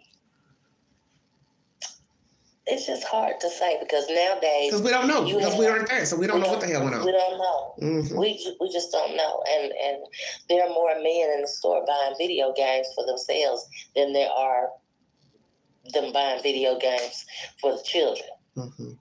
So we just don't know. Mm-hmm. Do you believe the sole reason to go back to the house was to play games and get high, or just to get high? I think it was just to get high because wherever they were watching the game, right. Because they didn't go, they never said that they went. They were actually at the game together. Right. They were somewhere else watching. Or somewhere watching it out in public. See, we're getting contradictory information.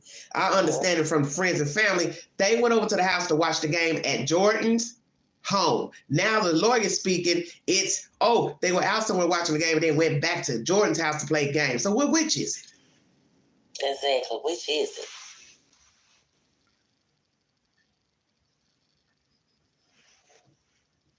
I feel like the lawyer needs to, which he's only repeating what his client has told. Yeah, exactly. Has told him. Mm-hmm. But he's making a fool out of his own client because this is where it gets tricky. We don't have the autopsy reports back, but if you see that your client is coming up with different versions, you should not even say nothing on his behalf because it makes no sense to go say this version here. Then days later, you giving another version on behalf of him. People are looking at both of you like you're crazy because we know that he's telling you all this nonsense. You shouldn't even be talking. You shouldn't be talking about something. I don't advise my clients to talk. Well, you shouldn't be talking because you're now repeating, you're contradicting yourself on the shit that he's giving you. Exactly. And he's letting us know all of these different versions, which I can't say that lawyers don't do that, but I've never seen so far. I wouldn't do it. Yeah, I let it play out in court because once you tell me something different than what you told me, I'm not coming back out saying nothing else. Exactly. We're gonna leave it at that one. When we usually when we hear about different stories coming into play, it's not from the lawyer. It usually comes from the police.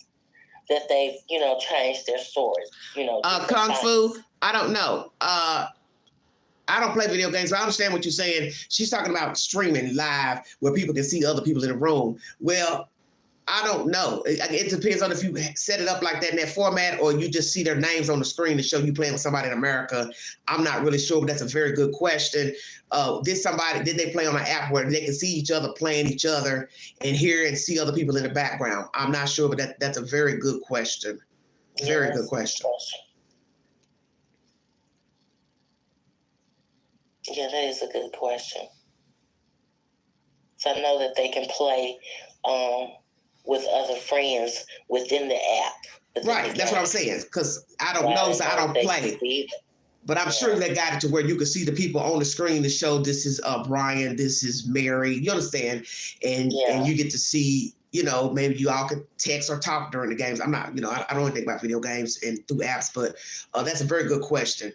Could you video chat or show people on the camera while playing each other, hollering, screaming, whatever? I don't know. Exactly. Yeah, that is a good question because then you can prove the other witnesses also. To show, I was playing them that night and they did have 3-4 people in the background. Or I heard several people talking. Or we interchanged playing each other. I played 3 or 4 people from that residence. See what I'm saying? There will be someone else to corroborate that. Right. So let's go over everything that's been said. He's lawyered up. Never heard nobody knocking and banging on the door. Never answered phone calls, texts, says nobody contacted him. But yet family members are saying texts were read. And you can tell on your phone by messenger or regular text when somebody has read your text. Because it'll say seen, which means they read it or skimmed over, which is well. Allegedly, you have dogs, but the dogs weren't there. Why not? Where were the dogs? Will we find out the dogs weren't at the father's? Do we have a receipt that the dogs were at the father's? Once again, why were they over there? Man living in a nice-sized house, single. Some will question that too. Why are you in this big old house? But to each his own. Got the money to pay the rent, blah, blah, blah. That's your business. Not at the house anymore, gone. Landlord put him out or asked for a 30-day notice, what, or he left because it was too hot, heated. Then that, why you moving out? You ain't got nothing to hide. Let your lawyer tell it ain't no case. So why would I move? I'm happy, I'm content, I can pay the bills. His job, profession. Does he still have a job? Because news travels fast in America, especially through social media. So what is going on with his employer? Let's ask that. He worked from home, can't hear anything. So does he wear earmuffs or earplugs all through the day while working? What is his schedule on his job, the job he had before leaving that house? How many people went over to the house that night? Where's the actual place they watched the game? How many people were in that house? Who brought drugs to the house and would have believed this is drug oriented? I'm not here to say either way. Or any one other a drug addict, imbibing drugs, regular. Did this man poison his friends? How about that? Deliberately. Or did he introduce them to something experimental? Since he works with the AIDS vaccination company, did he feed them something that's made for people with AIDS? Number one. Did he concoct something just to see if they'll try it and he Mickeyed them? Did he willingly show them the drug and ask them about taking the drug and see what they would do to take it? Yeah, we'll take it. We'll see if it works, but it backfired. So it's deliberate poisoning, accidental poisoning of an experimental drug. Somebody brought regular street drugs into the house. They all imbibed, but only 3 died. They were going to question that. Well, how would 3 die and only 2 live? Oh. Okay. Saw them leave, but they get there in the backyard dead. And why would somebody try to crawl back over a fence or push a fence open to go back to a place that they left? That makes no sense. One relative says there wasn't a lot of snow out there to even have a whole body covered up. Does he ever look out the window? Don't look out the window. He didn't look out his kitchen window to see these people lying down in the back. Look out the patio door. Does he have glass in it where you can see somebody laying on the porch and in the yard? No neighbors saw anything. High fence, perhaps? What's the truth? What will the toxicology reports bring back on the 3 deceased? Drug overdose? Or find some type of drug that can only be manufactured in a company that these 3 men would not have access to, but only the scientists? Are we talking about a vendetta, personal? Let me Mickey these guys because I don't like them. I don't like one. Somebody said something out of the way. It's personal. At one point, I thought this was possibly personal. Before I knew about the 5th wheel, then finding out he worked as a scientist for a company, this AIDS vaccination company, I said, what if it's an issue of this man is mad at the world, he's mad at one of them, all of them, he wants to get back at them for something. Could we find out that he's a closet homosexual? That popped up in my mind. Not to be biased, but just weighing all angles. I'm a closet homosexual. They've made comments about homosexuals. I don't know how to tell these people that I wear jerseys, but I'm also gay, bisexual. Let me exact revenge against the straight man. I don't know. I'm just throwing it all out there. And by no means am I saying that he's gay. I'm just throwing out theories. Possibilities. Yeah, possibilities. Okay.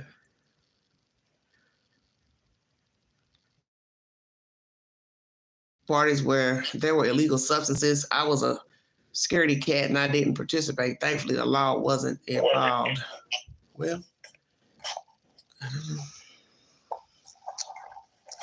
So, Latrice, were they all using drugs? And who brought them in? I think they all participated. Okay, but why are 2 alive? It's the same amount of drugs. If it's the same batch of drugs, why are you 3 dead? You got to weigh the odds of that. 3 dead and 2 breathing. Yeah. And the 5th wheel, we got to ask about him. Did he turn himself in when he heard the story? Or Jordan called him to tell him what happened and they conferred with each other to bring up this cockamamie version for him to corroborate the version? Because we did not hear about a 5th wheel last week or the week before when the story broke. Because this jumped off on the 9th of January. We're in the third week now of the month. So Yeah, that was where's 2 the weeks fifth ago. wheel? The fifth wheel wasn't even mentioned when everybody was doing interviews. No. And that was 2 weeks ago. Right. So why are we just not hearing about a fifth wheel 2 weeks ago? I mean, 2 weeks later. I find that strange. Yeah, that's very strange. I don't know anything. 2 weeks later. Oh, yeah, by the way, Ray Ray was over there. Ray Ray was over there too. Oh, okay. Right. So why bring him into the fold? And did this guy tell Jordan, I don't want to be involved. I don't got nothing to do with nothing. I don't want nobody mentioning my name. Don't mention my name. So this is why we have to ask, how did the fifth wheel get introduced into the story? He turned himself in to give information, or Jordan told his lawyer about the fifth wheel. He contacted the fifth wheel. He didn't have no choice but to give a statement to the police, because the lawyer said, well, I have to give your name because this man needs cooperation in case they try to file some charges against him. What do you think about that? Yeah, that's a possibility. I do think, like I said, when we spoke earlier, that I think Jordan introduced him. I don't see him voluntarily saying, hey, 3 dead people. But I was there too. But I guess it depends on what type of person he is. If you're a decent person and you care about your friends and you friends with the dead people, wouldn't you want the police to know, well, I was there too? If you're decent. If you're decent. Right. So did the fifth wheel go to the law on his own to say he was also in that house? And what did he say when he did speak to the police? We're only hearing from Jordan's lawyer that he corroborated Jordan's version, but we do not know what is the truth to what happened in that house. Intentional, homicide, poisoning, accidental overdose, street drug, experimental drug from a lab. We won't know until the autopsies are complete. And let's talk about this. Okay, go ahead, man. When the policeman came and knocked on the door. Wait a minute, hold on one second. Let me address Panda. Panda, he could have stolen drugs out of there. People steal from their jobs all the time. So you sitting there talking about research is attached to teaching hospitals. It's not work from home type work. Well, how do you know that, Panda? You can only speak of what you know. Who's to say that the company he works for, he's doing certain things from home? See, I don't know. We're only going by what they're telling us. So we don't have anything else to go on. We don't have anything to go on but Jordan Willis's version and this lawyer who is the mouthpiece for Jordan. So if he says he's a scientist, that girl said he's a scientist, then that's all they know of him, is being a scientist. We don't know what he's formulating in a computer. Naturally, most of us aren't going to think that he's whipping up things in his kitchen, that he would have to go to the lab to do that type of work. But I don't really know what his job title is, what his description is in his job title. So I can't say. Go ahead, finish what you're saying. When he when the policeman came to the door and knocked, and he went to the door, if he was asleep, I'm trying to figure out, was he supposed to be asleep? Is that the reason why? No, I don't think they said. I just think he said, I didn't hear. Okay, but then he came to the door with an empty. He didn't have no choice but to come to the door because the girl was already at the house, in the house, and then discovered body number 1.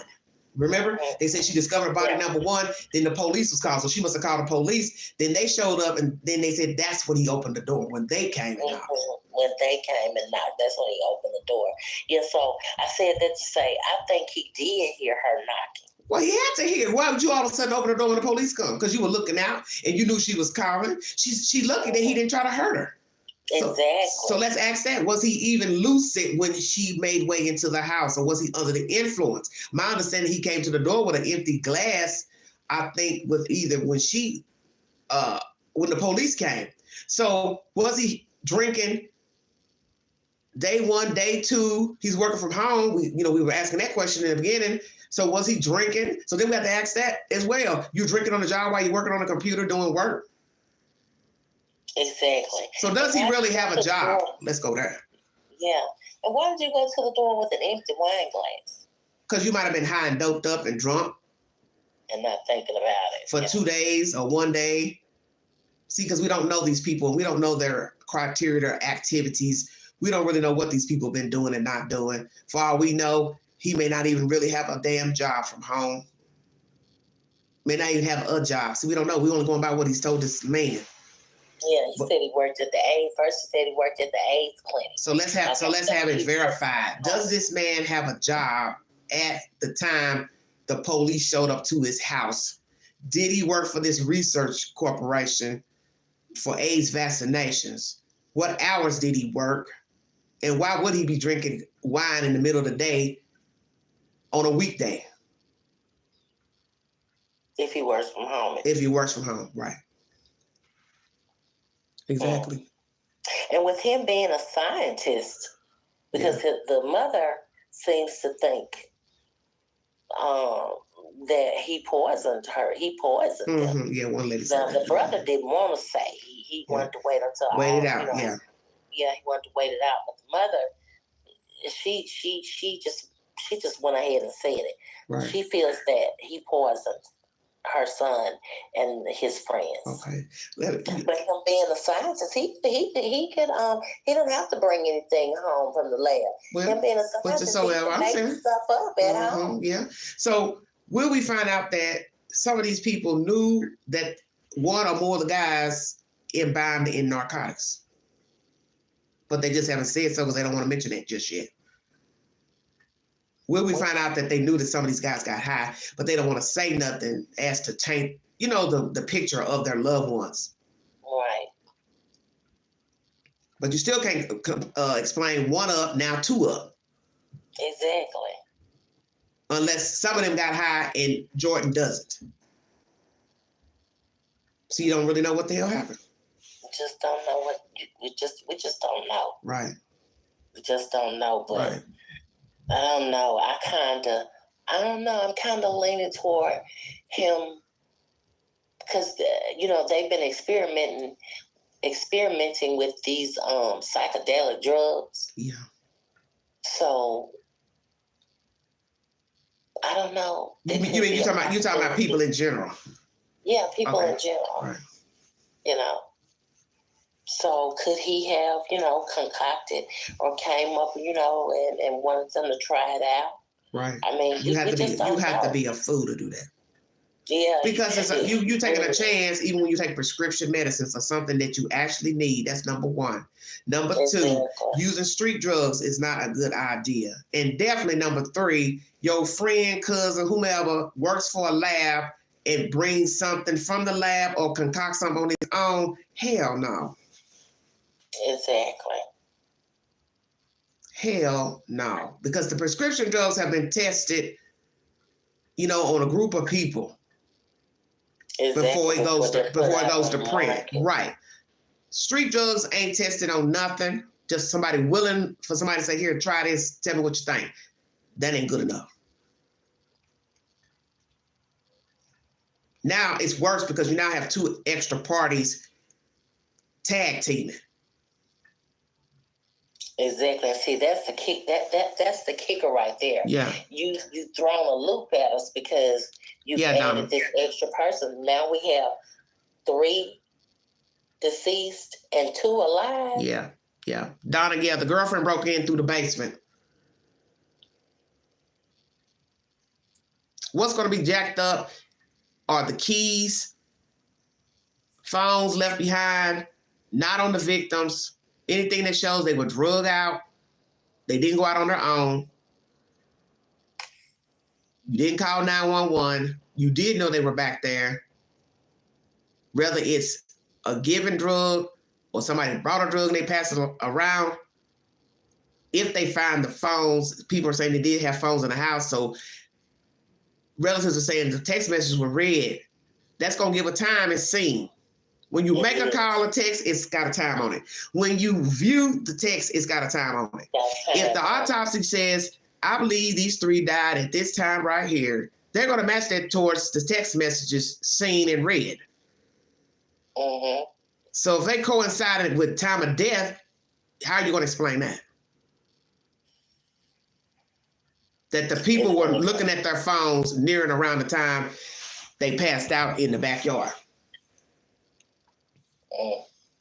So this is what happens when people don't think about stuff when they're committing crimes. You know, if indeed this is intentional homicide of 3 people, let's say it's intentional, you gonna forget some things, because if you ain't never murdered nobody and then got away with it, you think you know what to do in the case when it happens. When it happens.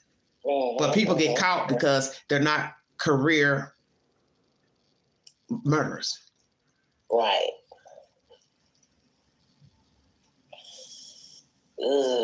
This is a very sticky situation. It's very sticky. And another thing, the other family members have been over there knocking on the door as well.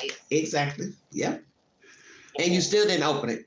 Only time you open it is when the police came, which shows that you knew they were outside in the first place. That's my personal opinion. You knew they were out there. So that goes to some facetious nature, that you cold-hearted, whether you poisoned them on purpose or gave them a narcotic. It really, the way it looks, it don't probably matter if it was intentional or accidental. You knew they were back there.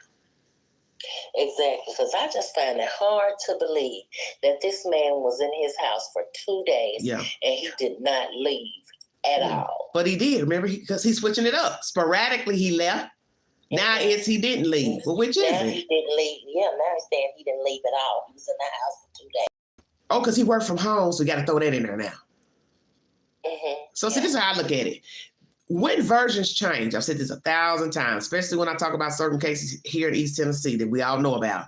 When you get different versions, it's because the detectives have rolled hard on that version as if they don't believe it. So now I've got to think of something else. So don't you think it's strange that every time something's been asked about him, he's got an answer for everything? The lawyer has an answer on his behalf for everything, but yet the answers you are bringing to the public are contradictory of what your client first told you. Shoes on, shoes off. See where I'm going? On the hill, off the hill. Left the house, didn't leave the house. Saw him leave. Oh, now we got somebody else. He's seen him leave. Outside, no outside. Could have took a smoke, don't know if they took a smoke. He walked him to the door. He didn't walk him to the door. Right. Because that's what he's trying to say. Well, he saw them leave. Don't mean he necessarily walked them to the door. Okay, so what I got to say is you had to go to the door at some point to lock it, unless you leave your door unlocked. And who does that? Oh, you told him, hey, just turn the latch. Just turn the latch on your way out. So then you got to ask that. Does he have doors that you can turn a latch or two? Turn one latch or a bottom latch. Most houses do have a bottom latch where you could turn it, the knob, and it'll lock itself, but maybe the top lock won't be locked from the from the inside if he didn't get up and lock it. And then another thing the lawyer mentioned was that they hung out in his house all the time, even when he wasn't at home. And that's a good point too. Why would I let you be in my house while I'm not here? Exactly. So that lends to possibly someone has a key to his house, because how else would they be able to enter his house? Well, unless it's a house like the key is out in Idaho, we leave it unlocked. Yeah.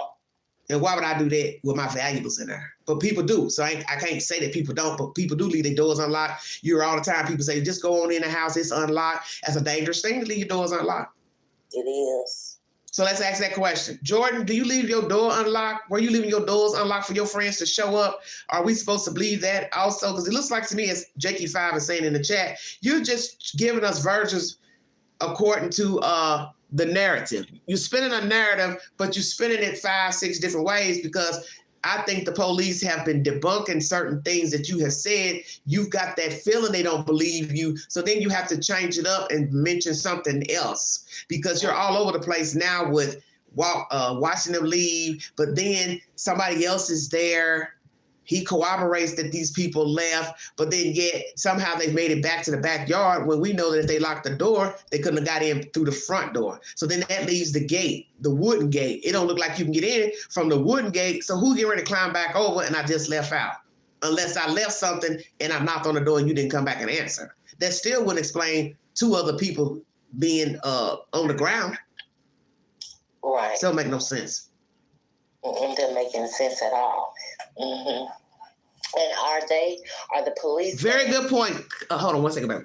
Very good point, Kung Fu. If they were okay when leaving, they would have just gotten in their cars and driven away. Exactly. That means what? You're lying. They weren't. You're lying. Very good point. So you always miss stuff that's sitting right in front of you. You're now telling us you saw them leave. So if they left and got sick, they would have fell out in the front of the yard. And not in the back. And not in the back. Or fell out near their car, depending on when they fell out. Very good point. Very good point. They're walking out, they're sick, overdosing. They would have been on the front lawn, not the back. Very good point.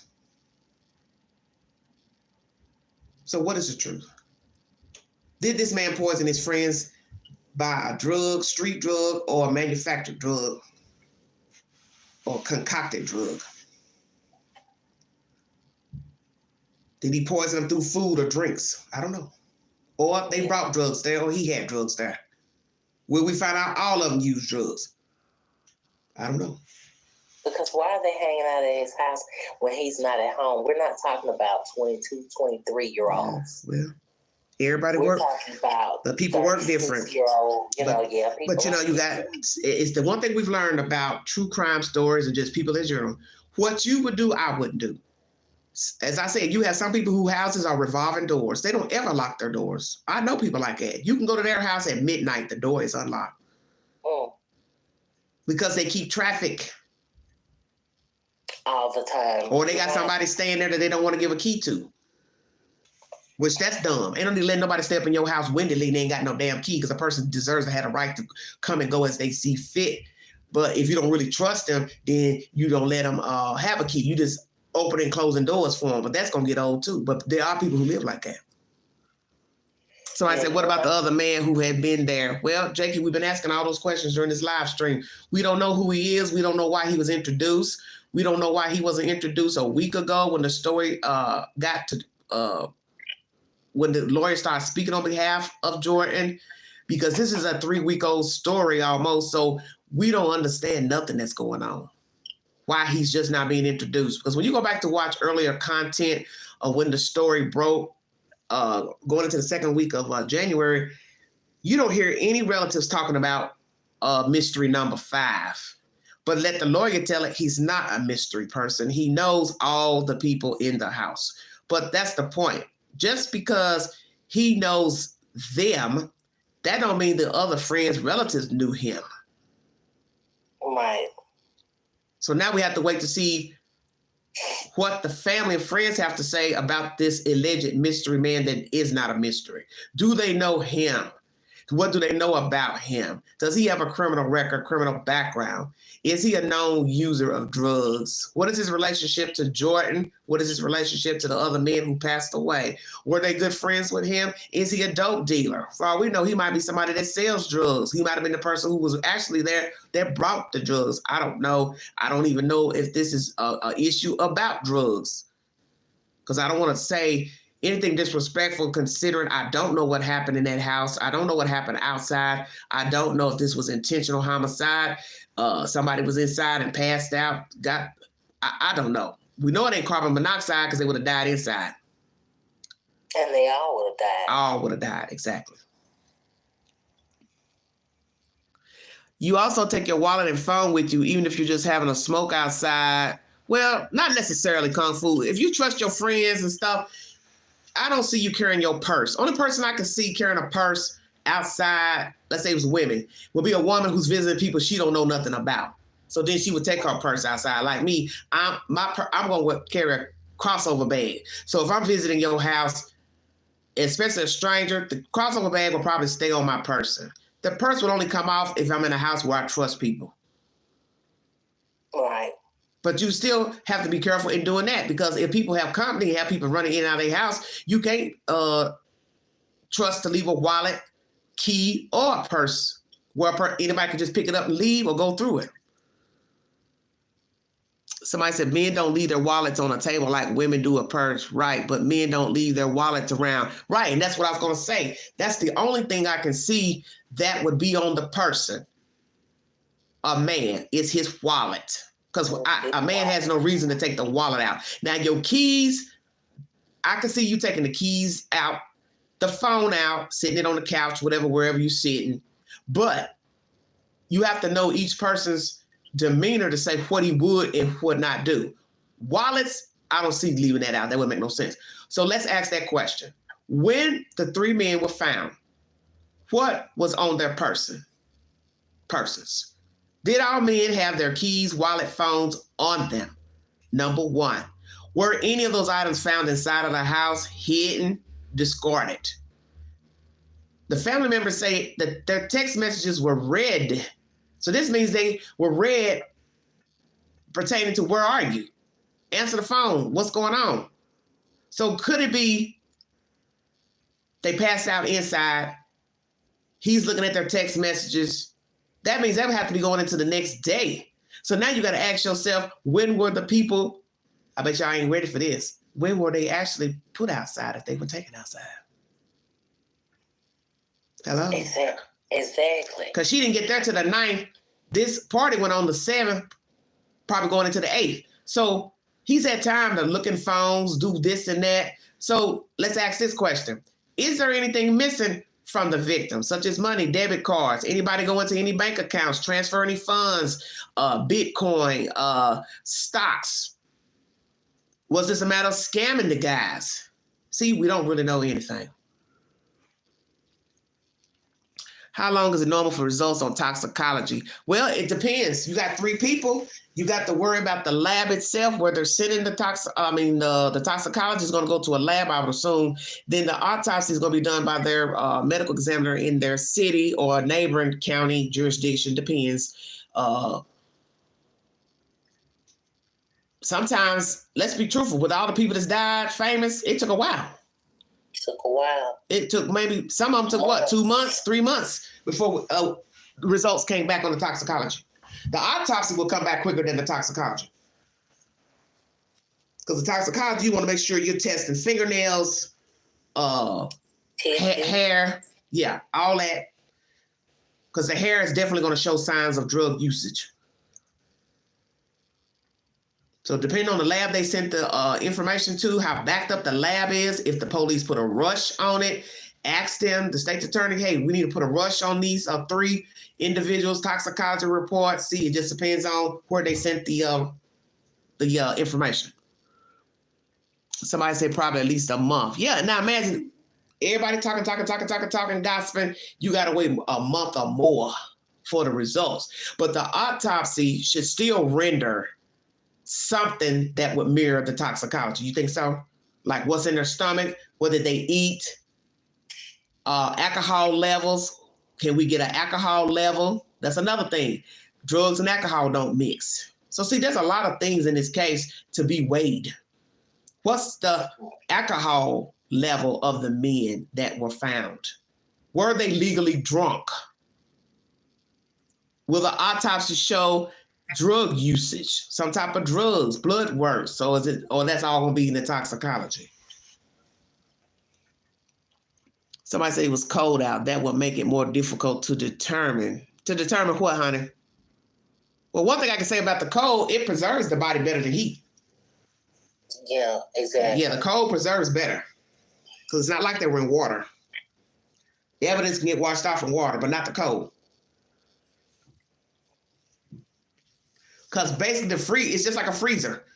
If they actually froze to death, if their bodies were actually hard, they're more preserved frozen than they would be if it was, 80 degrees outside and they'd have laid out there 2 days deteriorating.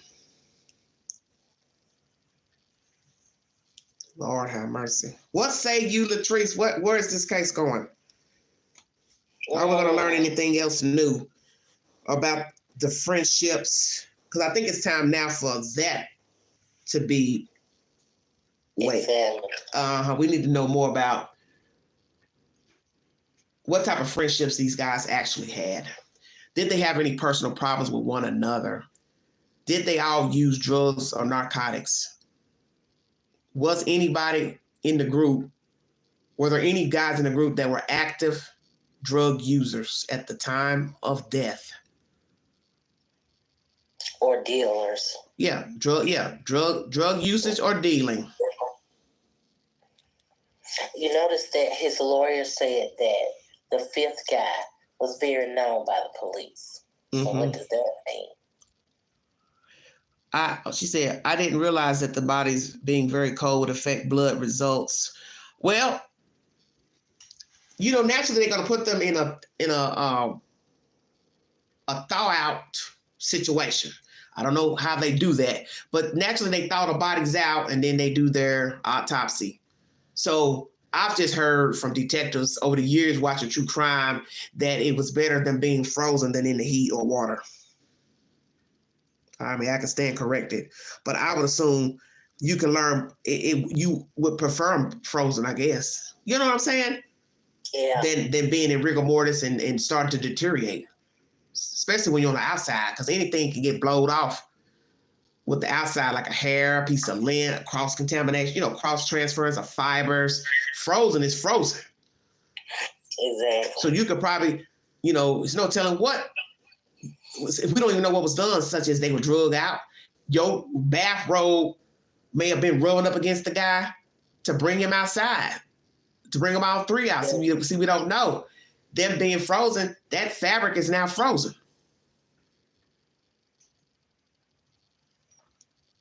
What's somebody saying? Oh, no, I mean when they pass because the cold would be like a refrigerator. People who OD aren't wandering around the backyard. Very true, Ellie. I think it's probably better for lab results. I just mean trying to determine when they pass. Oh, okay. Well, we need the autopsy because that's going to determine manner of death and time of death. You understand? We need that. You need manner of death, time of death. Then we got to go back to CCTV footage, where they were, footage to show they all were together or separate, doorbell cameras to see who was coming and going out of the house, anybody running in and out while the guys could have been alive. See, you need all of that. You need all of that. You need doorbell cameras to see if this man left his house, how many times he left his house. Did he bring any cleaning agents in? Did he bring anything out, such as bags, plastic bags, luggage, to make it look like he done packed something up to hide? See, all that's going to be important. When you're dealing with a case like this, everything's important because you need to know what the people who are alive, what they were doing while the dead people were lying down. Cardiac arrest. Well, Ellie, very good point. What do you think about that, Latrice? 3 people that had a heart attack. Lord have mercy. Oh, my. Damn. That's a lot. That is a lot.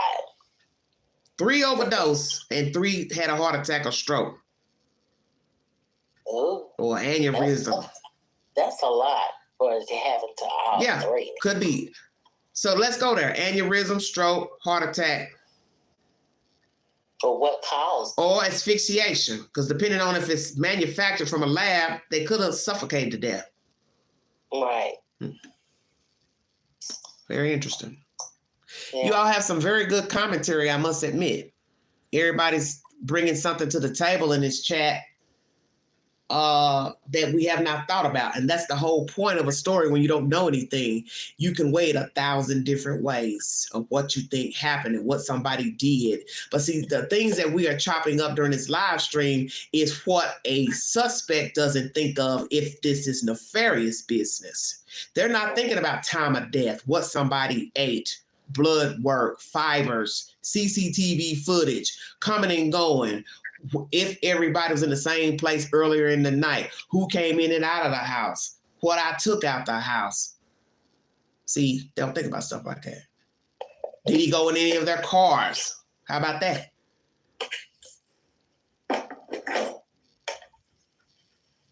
Or what they may have found in their cars. All of that. Yeah.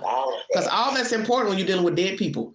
The cars, the way it was parked, doors locked, unlocked, people coming and going out of the house, anything taken out of the house during the wee hours, the morning, trash pickup, all that's important, especially with not having anything, until the autopsies and the toxicology come back. one at the patio and two trying to get help. Don't know, Ellie. Somebody says if they had something in the drugs they weren't expecting, like all these drugs being made from fentanyl and made to look like something else. Well, that's the very reason why we're saying you shouldn't even be taking nothing any damn way. You know, you do what you want to do because you're grown. I don't recommend taking nothing. I don't care who's handing it to me. I'll pass. Exactly. Because a lot of times there have been times, I'll say, where I've picked up prescriptions from the pharmacy, brought them home, and then read the side effects and then said, no, I don't want to take this. Yeah. And a lot of times you take stuff like something I had been taking. I didn't like the way it made me feel. It just felt like everything was filling up in my throat. And it's like, well, this medicine is supposed to be relieving, you know, stomach acid or whatever, but I'm feeling it just ain't like I just didn't like the way the medicine made me feel. You know, and we already know that you're not supposed to take other people's prescription because you don't know how it will affect you. So taking a prescription is no different than taking a prescription prescribed for you, somebody else's prescription, street drugs, they're all the same. You do not know what's going to happen once you ingest the pill. That's just the way it is. Pill, injection in the arm, however you know, whatever it is you're taking, you are praying, especially with a prescription, it's going to work. I'm going to get better. But sometimes, yes, they have horrific side effects. So now imagine taking a street drug that it has not been tested in a lab or by the FDA or whomever. Right. Some fall out faster than others, especially if already inebriated. Yes, Ellie, and that's what I just said. Who's to say that these guys weren't toe up drunk and now you taking some drug or was poisoned? That is definitely going to speed up the heart rate, because I didn't even think about that, having a heart attack. This is sad, because in the end, no matter if these guys willingly took something, it's still tragic, 3 people being unalive at the same damn time. It is. And then you got a friend playing possum like he don't know nothing, but this is his house. That's just like me being in this apartment. I don't have a big fancy house or a nice size house to where I can say, oh, I didn't know a window was open in that bedroom. But I would think if I'm walking back and forth in my house, I could feel a breeze and say to myself, why is the coolness coming out of this room? See what I'm saying? This hallway, let me go in this room and check. Well, as soon as I open the door, if it wasn't open, I'll know once I open it, oh, this window's open. So how are you in this house? You don't know what's going on. Now, naturally, it is a nice size house. So then we have to ask ourselves, you know, is this a 2-level house, main floor and a basement, or a basement, main floor, and then an upper level to where he can't hear anybody banging on the door? But I know I don't believe that, because I don't care if you have 6,000 square feet to 1,000 square feet. You ain't gonna make me believe you ain't hear nobody knocking on the door unless you was in some deep sleep. Because even in a house with 6,000 square feet, if a person's knocking on the front door, it would echo. Just like it echoes anywhere. And you're the only person in the house at the time? It's all still in their stomach system, whatever it is. Exactly, because it's only 2 days. Somebody said that he's a mad scientist, in my opinion. You probably hear breaking glass. Very well said, Kung Fu. Right. So depending on what level he's on and he's allegedly working, wearing headphones to work or sleep, you didn't hear nobody breaking in. But yet you sitting up drinking because you had an empty wine glass. So think about that for a minute. Where was he originally when the girl broke in? Living room, kitchen, bedroom, spare room. Where? Number 1. What did you say to her when you saw her standing in your house? Where's my husband? Where's my boyfriend? You see what I'm saying? Where's my fiance? What was his response? Then she must have been walking around the house looking, trying to see what she could see. And then I'm surprised he didn't stop her. Like, what you doing in my house? Get out of my house. See what I'm saying? So that makes me wonder if he was inebriated. Because how do you break in a basement to come up to then go look out the window or the glass door or however it's set up and see somebody laying on a porch, and then, okay, it's 2 more out there in the yard. Now let me call 911, because I believe another guy was there too when she broke in. So what did he say to these people that's at his house, in his house? I don't know what's going on. Why y'all breaking in my house? And truthfully, the girl's lucky not to be dead herself, because imagine something nefarious that jumped off in his house or not, and you breaking and entering, he could have shot her right there in that house. Exactly. Beat her up, anything. Somebody said he knew exactly who was coming and going, in my opinion. Okay, what you mean, out his house, coming and going that way, or?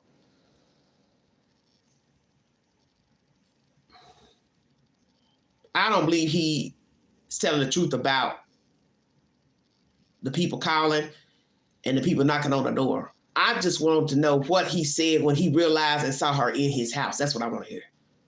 And I hope she had her camera on or going live when she went in the house, because I definitely would have done that. Even though you would be showing you're breaking and entering, they'll probably dismiss that charge, probably give her probation or some community service. But the point is, I wonder if she filmed herself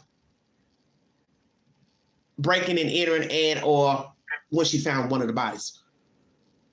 It seems like something went sideways quick. This doesn't seem planned. It's not thought out. Okay, Kung Fu. When knew who was calling and knocking, texting. Yeah, well, the family members are saying that the text messages were read. So that means you had to be looking at the phone, Mr. Jordan. Because the dead people can't look at the phone. So that means, that's why I say the autopsy is going to be very important to combat the times that he looked in the phone to see that people were texting the dead people. Naturally, those phones had to been inside for him to look at them. So that means they were inside. I'm not going to sit outside and stand in the cold to read your text messages out your pocket. Exactly. The phones were inside. Yeah. That's what it sounds like. Wow. That's what it's blending to. Yeah. It's tragic. No matter what happened, deliberate or accidental, it's tragic just because three people were friends. They were out having a good time. And, as I said, if this is a case of some guys overdose and this man just panicked, I'm not a drug user. I don't, care for people that use drugs and be on drugs, but it's still tragic nonetheless, because they're children of God. They had friends and family, and somebody liked them and cared for them. Exactly. So, I don't want to be judgmental as far as saying, well, they got high, that's on them. Of course not, because it's a right thing. There's a way of doing things that's the right way. If indeed it was an issue of drugs, why in the world would you not try to get your friends to safety, whether they were already deceased when they hit the ground? It doesn't matter. You still should have dialed 911, but I can see why he wouldn't dial 911, because he don't want to be the bearer of the situation, which would be if he's in a state where you're in the room or vicinity of drugs being used, sold, passed around, you take the charge. And that might be what this is about. They all were getting high, doing whatever. He didn't do it. And then they died, and he knew, I can't go call the police because of state laws. They're going to ring me up. Because a lot of states have new laws now about overdosing. If you gave it to him, you was in there with him, you take the charge. Now imagine that. I don't get high, but you in my house and you done fell over dead. Right. So now I got to prove to the detectives in the state, that I didn't give it to you. Exactly.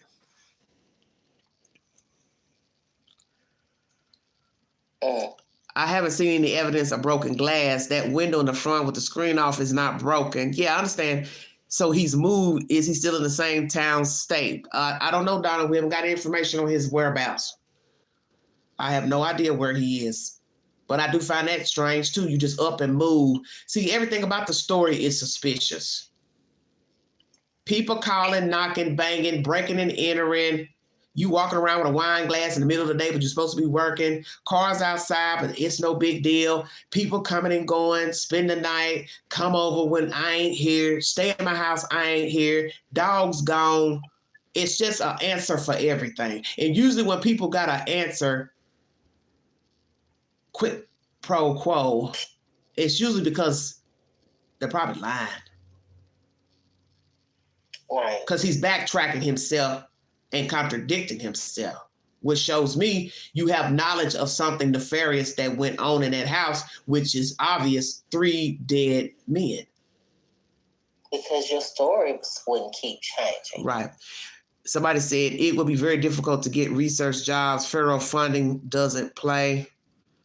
Oh, what are you talking about? It's very difficult to get research jobs. What do you mean now for him to get a job because of this? Well, he's got bigger fish to fry because he's got to wait on the autopsies like everybody else and the toxicology reports. And then we got to wait to see what his response is going to be once that information is released to the public. Because once it comes out that there was street drugs in their systems, then he has to now either rebut that, explain why drug usage was going on in his house, or say they took their drugs before they got to my house. See what I'm saying? I don't use drugs. Because frankly, I would have asked him for a drug test. Once I saw them passed out and I didn't see no obvious signs of gunshots or stabbing, I would have said, okay, sir, we need you to come in and take a drug test. Now, he probably would have declined. But I would have asked him that. That's just, you know what I'm saying, to rule out if you was also using drugs, but you just didn't pass out from the drugs. You see what I'm saying? So I wonder if the police asked him for a drug test or not. Did he consent to a drug test? If he has 3 dead friends who overdose at his home, say, you sign a statement that you participate in a drug-free workplace. Oh, I see what you're saying. Well, Kung Fu, like I said, if he's behind this, giving them the drug or manufactured drug or whatever, obviously he wouldn't have cared. He didn't care anything about his livelihood, working for a drug-free nothing. How many people actually care about what they sign on a job? Don't do this, don't do this. You understand what I'm saying? All the clauses that sign. If you are an addict, you don't care nothing about no drug clause. You don't. You don't care nothing about getting let go. But it would be devastating to find out that he poisoned his friends. Because then you have to say, well, why would he do that? Exactly. Why would you do that? But what comes to mind are the dirty nurses that walk around here with syringes and they're running around in these hospitals and nursing homes, killing out their patients. And then once people start asking questions, they kindly remove themselves and go apply for a job somewhere else. As you heard of that male nurse out of North Carolina, he moved around quite a bit. So that should have been a red flag to employers. Why you keep moving around so much? What was wrong with this job? What can you tell an employer after 3 places? Exactly, because they definitely ask. Right. What Kung Fu says, I do. Well, you only care because maybe you don't use drugs, honey. There are people who get hurt on the job. Yeah, exactly. Something went wrong. If no one's seen them get hurt or fall or have an accident, then they don't report it because they know that they're going to have to go and be drug screened. Right. So, and that's the whole point about using narcotics. If you're not a user, you're not an alcoholic, you don't understand. Most of these people don't care nothing about no clauses. They don't care nothing about going to the job inebriated. They don't care nothing about drinking on the job. I've seen people sitting on a job, drinking outside the building in the back. And it's like, you're going to go back in here and fry me a hamburger and fry the community a hamburger, French fries, and you've been drinking on a 15-minute break, smoking weed on a break. Exactly. I saw that going on at this other certain employment. And I was just like, okay, so you going to come in and smell like marijuana from your lunch break? Because they do it. But then you so worried about what everybody else doing. You need to worry about yourself. Because that's, to me, so disrespectful to self and the company. They've allowed you to come and work for a company, a new job, and only thing you could think to do is go on a lunch break and smoke some damn marijuana, then come back in, stinking up the damn place, smelling like marijuana, like it just to show you people just don't care about nothing. They're gonna do what they want to do. I mean, I'm just sitting here in my right mind saying, damn, are you this crazy? And then drinking on the job, same thing. Go take a 15-minute break and go get you one of them little bottles and swig it back and then go back in the kitchen. Exactly. Let me tell you something I noticed last year. I picked up a girl from a restaurant bar. And I took her back to her apartment so she could change to go to her waitressing job. So the first thing I thought when she got in the car from the bar, because this was daytime, this was probably about 4 o'clock, 3 something, 4 something. I thought I was just taking her home, okay? I smelled the alcohol when she got in my car. Okay, so I'm taking you from this restaurant bar, take you home, think I'm dropping you off at home. She got there and said, well, can you wait? This is a 2-party trip. I'm getting ready to go to my job. It won't take me but a minute to put my work clothes on. I said, okay. So when she got out the car, you know the queen was talking to herself. Girl, it was like somebody else was in there. Look, it was like somebody else was in the passenger seat. I said, I know this heifer ain't got in my damn car and then had some alcohol, and now you get ready to go do a waitressing job. Where we do this at? You can go to another job, drunk the other job, and you drunk. Yeah. And I'm going to tell where she went. Brick's Pizza. I'm telling it.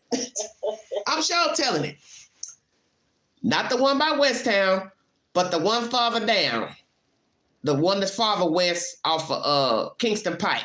I know everybody like, oh my God, Angela, you can put her on blast. Hell yeah, I'll put you on blast. Because you wrong for that.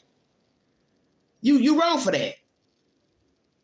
Real wrong. Pick you up, ride share, pick you up, take you home, you jump in your clothes, get back in my vehicle, I take you to the pizza place so you can wait tables, and your ass been drinking at the damn bar. This is exactly what I'm talking about right there. Do not care. And don't care. And she went to work, just like when she got in your car and you smell the liquor on her, they smell the liquor on her too when she made it to work. Right. So if I smelt it on you, you know damn well you go stand at somebody's table and say, hey, may I help you? Or if you work in the register, because I don't know exactly what all she did at the pizza place. But the point is you're going around people, and if I can smell it and you got in the back seat, then somebody going to smell it standing next to you at your damn job. Right. But people don't care. And that'll be interesting if we find that out about these guys. They may be nice to Pookie, Ray Ray, Mommy, and Daddy, but they all were avid users or recreational users. And that will be bad because some are gonna say, well, you took a risk by getting high anyway. So God forbid if you let somebody come in there with a drug and you took it or something he done concocted, Mr. Jordan, you should know better. You should know the risk of taking street drugs. Or concocted drug by a scientist. Somebody said it will come out their pores and they still deny. Yeah, well, alcohol is in your pores. That's how you know when people have been drinking, you can smell it.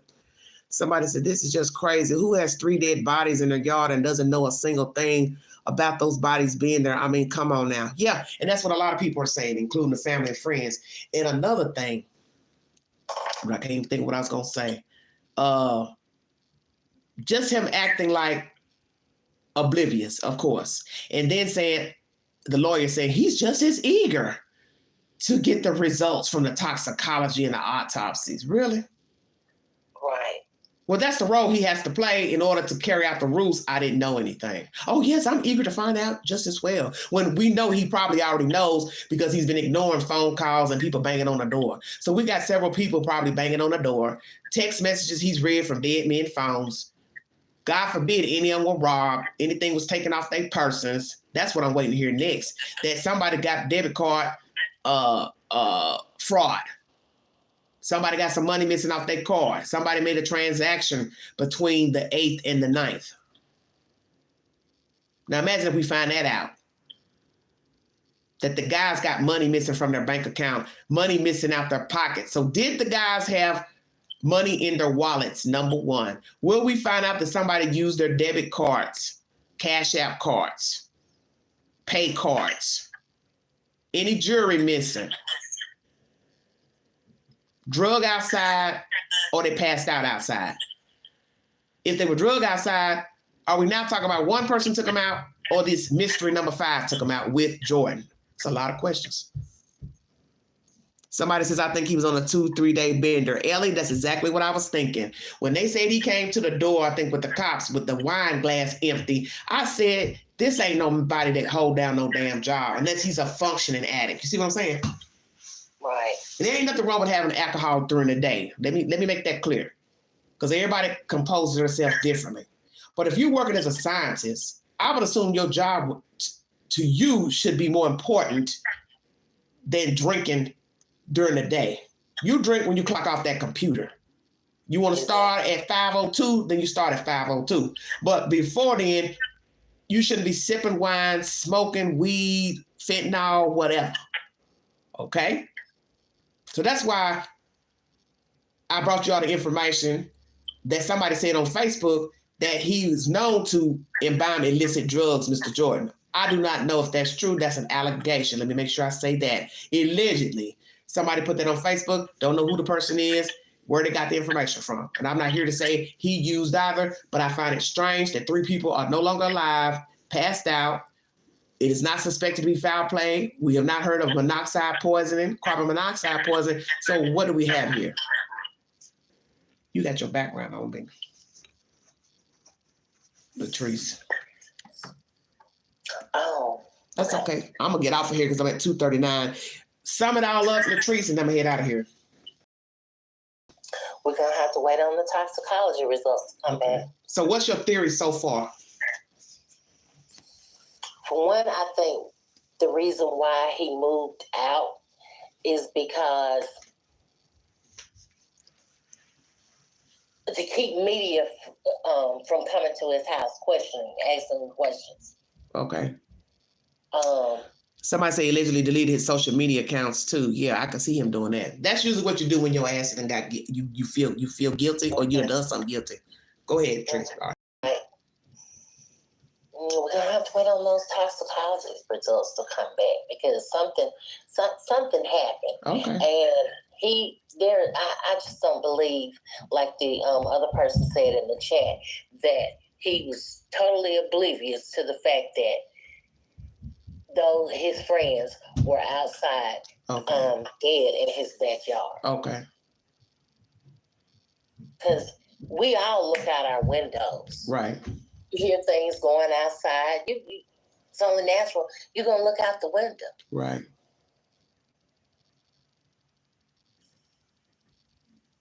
Do you think he looked out the front? Do you think at some point before the police came, before the girl came, do you believe he looked out the front window and the back window and the back door?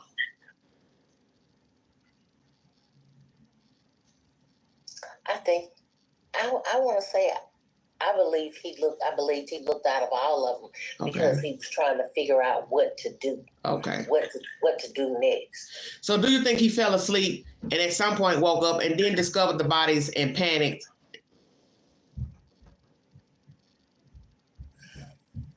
Because if he didn't do anything wrong, then he wouldn't have had a reason to panic. And maybe I should reword that. Well, I'm saying, okay, this is what I mean. Do you think he was up and awake when they fell out? I do. So you saying what? They fell out inside or outside? I think that they fell out outside. Hello. That whatever it was that they ingested, it just seems like I could see them, trying to get out either door because they couldn't breathe. No, what I'm saying is, do you believe the taking of the drugs was inside? Okay, yeah, I believe the taking of the drugs were inside. Okay, so then they took it inside, and then they went out as to they were convulsing or something like that. They were closest to the back door. Because if they was closest to the front door, let's just say hypothetical, they would try to go out to the front door. Okay. Well, then we had to ask that question. What room is closest to the back door? Family room, den? Were they in the kitchen playing cards, video games? Where's the video game room set up to the kitchen? Were they in the kitchen? Is there a great room near the kitchen? So you have to ask all those questions to say, well, I think they overdosed and they were trying to get out to get some air. Or get to safety. Right.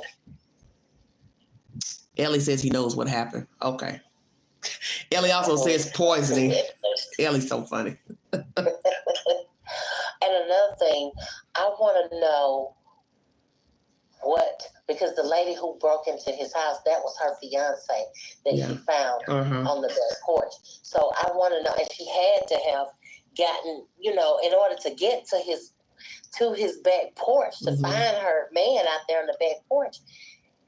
She went upstairs into the house, into the house, And I want to know what he said, what happened. That's what I just said. Yeah, I said, what was the conversation? Yeah. Mm-hmm. Yeah, what was the conversation? Yeah. But she hasn't said, but I'm waiting on that too. She should have said that when she said, I broke in and found body one.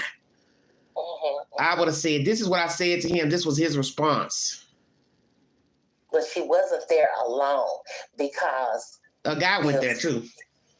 Yeah.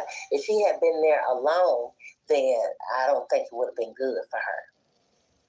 Because I definitely think that there was some nefarious. Well, yes, Kung Fu, you're right. What would we do in this type of situation if it was an accident? You call for help, because I've been in the presence of somebody that's had a seizure, and I've called the ambulance the first time. The next time they had a seizure, let's see. I've probably been around them maybe 3 times they had a seizure. Each time 2 times aid was rendered. Once I was used to the person knowing that they had seizures, then I knew how to, navigate that last time. But the first time, I called an ambulance and they fought them like the dickens. You hear me? One time I was in my car. But this situation here may be considered a little bit different because I knew this person, didn't follow the protocols of what they're supposed to be doing to keep themselves safe from having the seizures. But I knew more about what to do in the, with the seizure situation. But I still believe in taking the person to the hospital.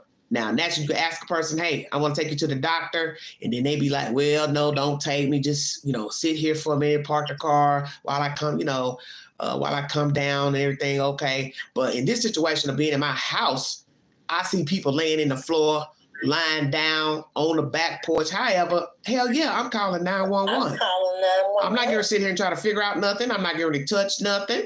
I'm not going to go in nobody's pockets. I'm not putting my hands on a damn thing.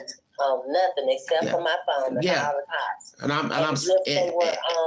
if they were in my house and ingesting drugs and they passed out, well, that's exactly what I'm going to tell them. They came here with their own drugs. They took their drugs and they passed out, and that's why I'm calling you. Well, Donald, I don't know what's going to happen since if the law doesn't do anything, their due diligence. Well, my thing is this, depending on the state laws pertaining to negligence, as far as not reporting an emergency, so you got to prove all that. That's the state's job. You got to prove whatever happened to him there. That's toxicology and autopsy. You got to prove negligence, that he willingly knew that the people were passed out at some point during that 48 hours, whatever. That's up to the state. What's found in the bodies of the people, what they retrieved from the house is evidence. What they found outside, if there's any fake posting, messaging on the people's phones, pretending to be the victims, all that's going to go to show nefarious deeds and knowledge that the men were dead. So hopefully, for his sake, he didn't touch the phones, which I believe he did. Yeah. You didn't move wallets. You didn't take nothing out the wallets. You didn't steal no jewelry off the men. You didn't drag them outside. You ain't seen no CCTV footage coming in and out of your house with bags, boxes during the 48 hours. That's going to go to cause that he's aware of the deceased people. The back patio faces right where the one body was found by the fiance. Yeah, it's just a little short piece of concrete where one body was. And that's what I also was asking. How far were the other 2 bodies to the one that was on the porch, the back porch? Which direction were they facing in when they were discovered? Because that's gonna make a big difference too. All that's important. Well, you believe that they took a drug and tried to get outside to get air. Is that what you're saying? Mm-hmm. Okay. Yes. You do believe he had knowledge that they had passed out back there? I do. Okay. What do you foresee? That he read there, that he's the one, because a lot of people, most people have their red receipts on. I'm not real familiar with iPhones because I just only had one within the last year, but I do know that people have their red receipts on. Oh, okay. Because my daughter called me one day. Right. She wanted to be babysit, and I was like, no, I'm not going to answer the phone, but I read the message. I was just saying, but it shows where it's seen. The little face in Messenger shows that they read the text. Yeah. And on your phone, through your regular texting, it'll say seen. Mm-hmm. And see, I didn't know all of that. Yeah. But Well, you learned. I learned, So, he read their messages, and even if your phone is locked, Yeah. when the message comes up on the phone, you can Pull it down. You can pull it down. See, that's even more diabolical. That's even more diabolical. That's even more diabolical if somebody had a locked screen. You sitting there holding the phone like you watching to see what somebody gonna text and ask. That'll make you almost think that it's premeditated then. Exactly. Somebody says, I think they might have all three been sitting at a table out back. How two got up and wandered in backyard is not conducive to fentanyl ID. They fall out where they are. Well, see, Ellie, we don't really know how it went. That's the whole point. We have to get evidence of where somebody stood, sat, walked out, fell out, ran out, drugged out. See, we don't have that information. See, we don't even know how they got back there. For all we know, they were in the house and fell out. And somebody drugged them back there, make it look like they was back there. Then we got to, like somebody said in the chat, you got to see if they took pictures that somebody was drugged through the snow, which means they didn't walk. So you got to show all that footprints to show, okay, he walked and then he fell face forward, sideways, which is so out. See, all that's going to matter, even the snow situation, footprints and all that, because the guy said it wasn't enough snow to cover the whole bodies. So now we got to see if footprints walked out and then they passed out, or was it drag marks into the snow where they laid? See, all that's going to be relevant, whether it's an OD or not, poison or not. The snow situation is very prevalent too. That goes to cause walked out, fell out, drugged out. Somebody said he rented a U-Haul. Yes, he did. Yeah, he rented a U-Haul, or somebody did. It was parked at the house. There are pictures floating of the U-Haul in front of the house, allegedly not doctored, and he has moved out of the house. I played you that content during the beginning of this live stream. Feel free to go back, going into the second hour of this live to get the information about U-Haul. I believe it was mentioned. If not, I've got it posted to my community board pertaining to the U-Haul. But that's the said information. Fifth wheel in the story, he has moved out. Fifth person corroborates his version to law enforcement. He says he saw them leave, but then that makes no sense, because now you got to say, let me think about this for a minute before I go. If you saw everybody leave Jordan, so then that means 3 walked out the front door. No, 4 walked out the front door, but 3 decided to climb over the fence or into the fence and fall out, and then the other guy, he did what? Left by car, Uber, or his own car. Think about that for a minute. You didn't think about that, did you? 4 people walk out. I see them leave. I shut the door, lock the door, go to sleep. 3 somehow make their way back outside, and then the other one, he left on his own. Or you lied and you passed out while they were still in your house, and then they somehow made it outside. Take your pick. Right, because he could have passed out, but when he woke up, he looked around. Yeah. And like I said, his friends' cars being left at his house for 2 days. Yeah. And you didn't notice them. And that's another thing. Why didn't you call at some point to say, hey, man, why y'all cars still here? Especially if it's 2 separate cars, then that means there's 2 separate people driving. So why would I call the people to say, hey, why your car still here? This is why you know he knows something. That's the proof to me right there if I don't believe anything else. The reading of the text messages, and then the cars are still there 2 days later. Well, don't they got jobs? Ding, ding, ding, ding, ding. They got jobs. So why would they leave their cars there for 48 hours and they work somewhere? Exactly. Tell me 2 guys get in 2 separate cars, and they're going to leave their cars, never come pick them up in at least 48 hours or less. Why would 2 men who got jobs leave their cars? So how are they getting around then? Exactly. If you passed out, still you see the cars, you'd read the messages. He knew. Yeah, he knew. And what did somebody else say? OD person not moving. Poisoning, they could probably move around. Well, I don't know. See, we don't even know if it's OD or if it's poison. But if it's something heavy like strychnine, I doubt that you be moving. You be convulsing possibly. But see, I don't know nothing about poison. You can get all types of poison, and each poison would affect each person differently. So let's go to that. I can't even get off this live. I'm adding extra stuff on. For all we know, let's say it's poison. Now you're throwing up. So did anybody vomit inside of the house or vomited outside? Did anybody use the restroom on themselves? Somebody mentioned that too. Maybe urinating on themselves inside the house. So that's going to go to show poison or OD too. Foaming at the mouth, vomit. Did any of the men vomit? Inside or outside or both? Because it can't be but one of the, probably the other. Right. Very interesting. Why? I wonder why the police are saying there's no evidence. Because they didn't see no gunshot or no stab wounds, or that they were beat with a bat or an instrument. They just see some people laying out with no trauma and no blood. So that's gonna make them think, oh, they OD. But my thing is, you shouldn't speak that soon until you got all the information released by a medical examiner. Exactly. You can't say it ain't foul play. You want somebody to believe that 3 people just mysteriously died outside. If to me, it don't matter where they were, outside, inside, sitting in a chair, it's all the same to me. It's 3. And now you've introduced another person into the story.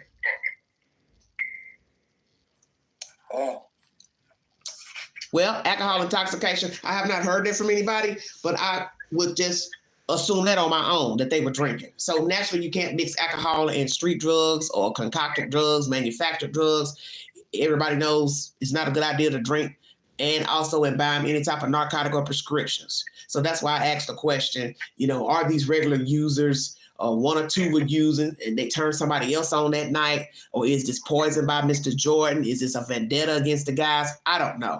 I'm not here to make any claims of what actually happened January 7th. I just know at some point this man should have known that these guys were unalive on his property.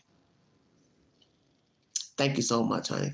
Thank you. Come back for the next one, sweetheart. Well, I'm gonna check out of here, Latrice. I might come back on later tonight, but maybe I'll bring us a hypothetical. There's something I found today on YouTube, but I was doing a little research. Have you seen this short in YouTube, girl, where this black man is interviewing this black pastor, and the black pastor is gay? Have you seen that short in the YouTube queue? No. You need to go look at that. Okay. And then message me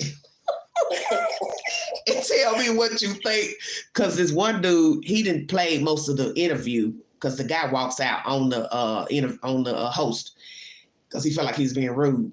And I want to play that, but he's talking through most of it, the guy's channel. And I don't need my content getting flagged, but I really want to play the whole interview, and I got to try to find it where ain't nobody, giving her commentary during it.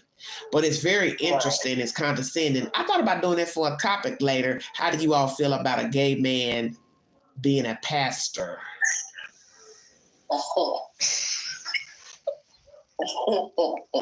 Is that a yes or a no? That's a good topic. Okay. Sorry, turn that light off. Huh? I said that's a good topic. Yeah, it's a very good topic. Because as the guy whose channel was saying, sin is sin, if you believe in the Bible, and ain't one sin greater than the other. God loves us all. He forgives all.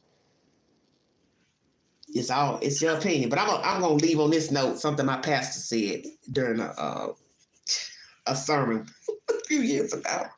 He says the Bible only speaks of homosexuality maybe 2 or 3 times. Okay. He said, you do what you want, you grown. If that's what you feel, that's who you are. Homosexual, bisexual, trans, whatever. He said, but the one thing that ain't gonna happen, sorry, I got it kind of dark in here. He said, the one thing that ain't gonna happen in this pulpit, and you a homosexual. He said, I'm gonna leave it right there. So you want to come to church and be gay, bisexual, fine.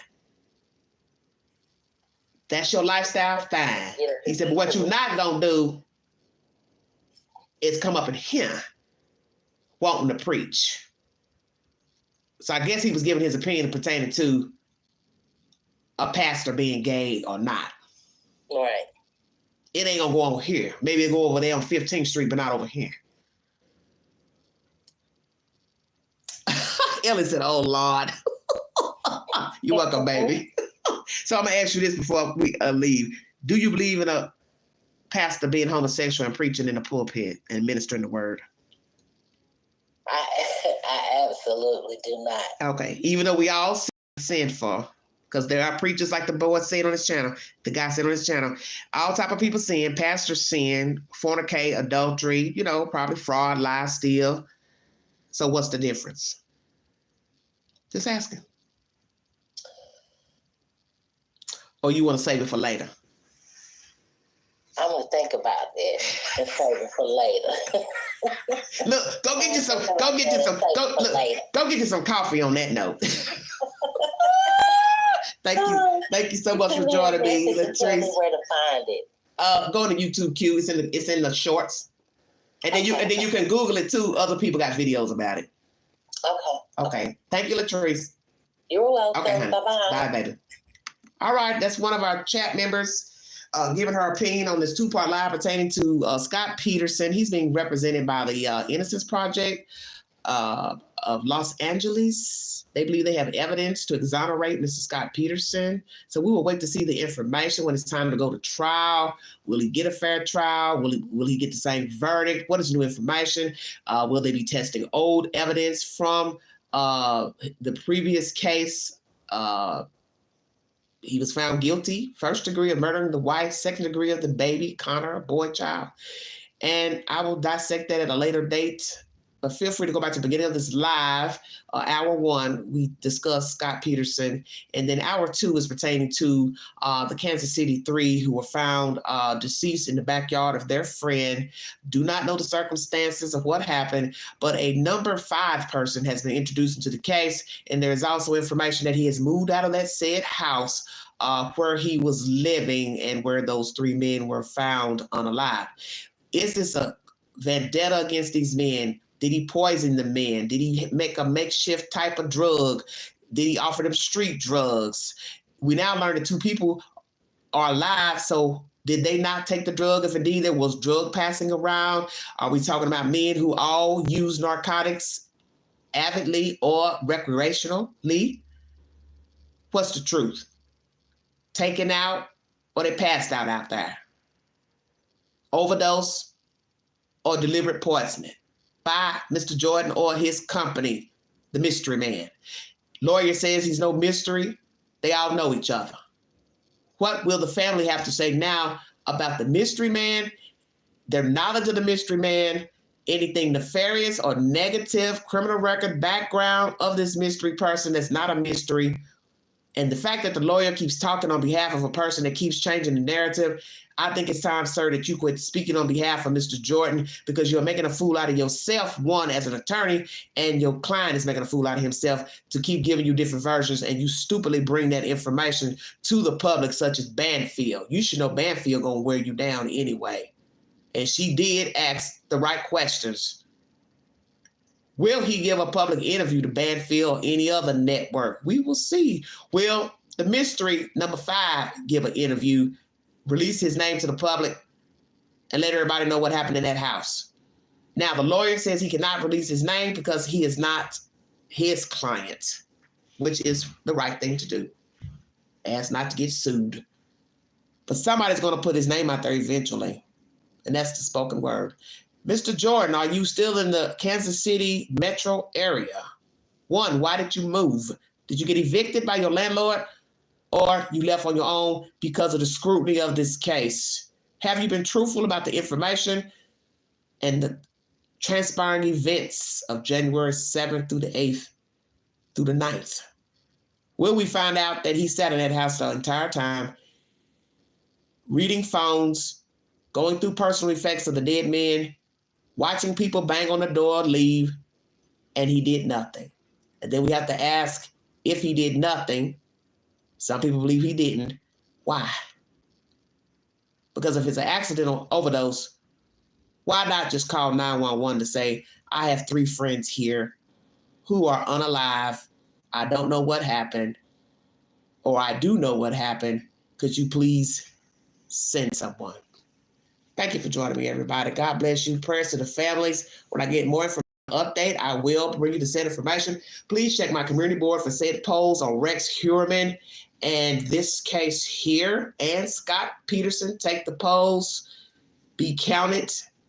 I will read those polls off at another time during a live, and I will bring an update to both cases. Thank you for your time. Have a wonderful week. Stay warm. And if you'd like to donate to this great network, $sign Beganji.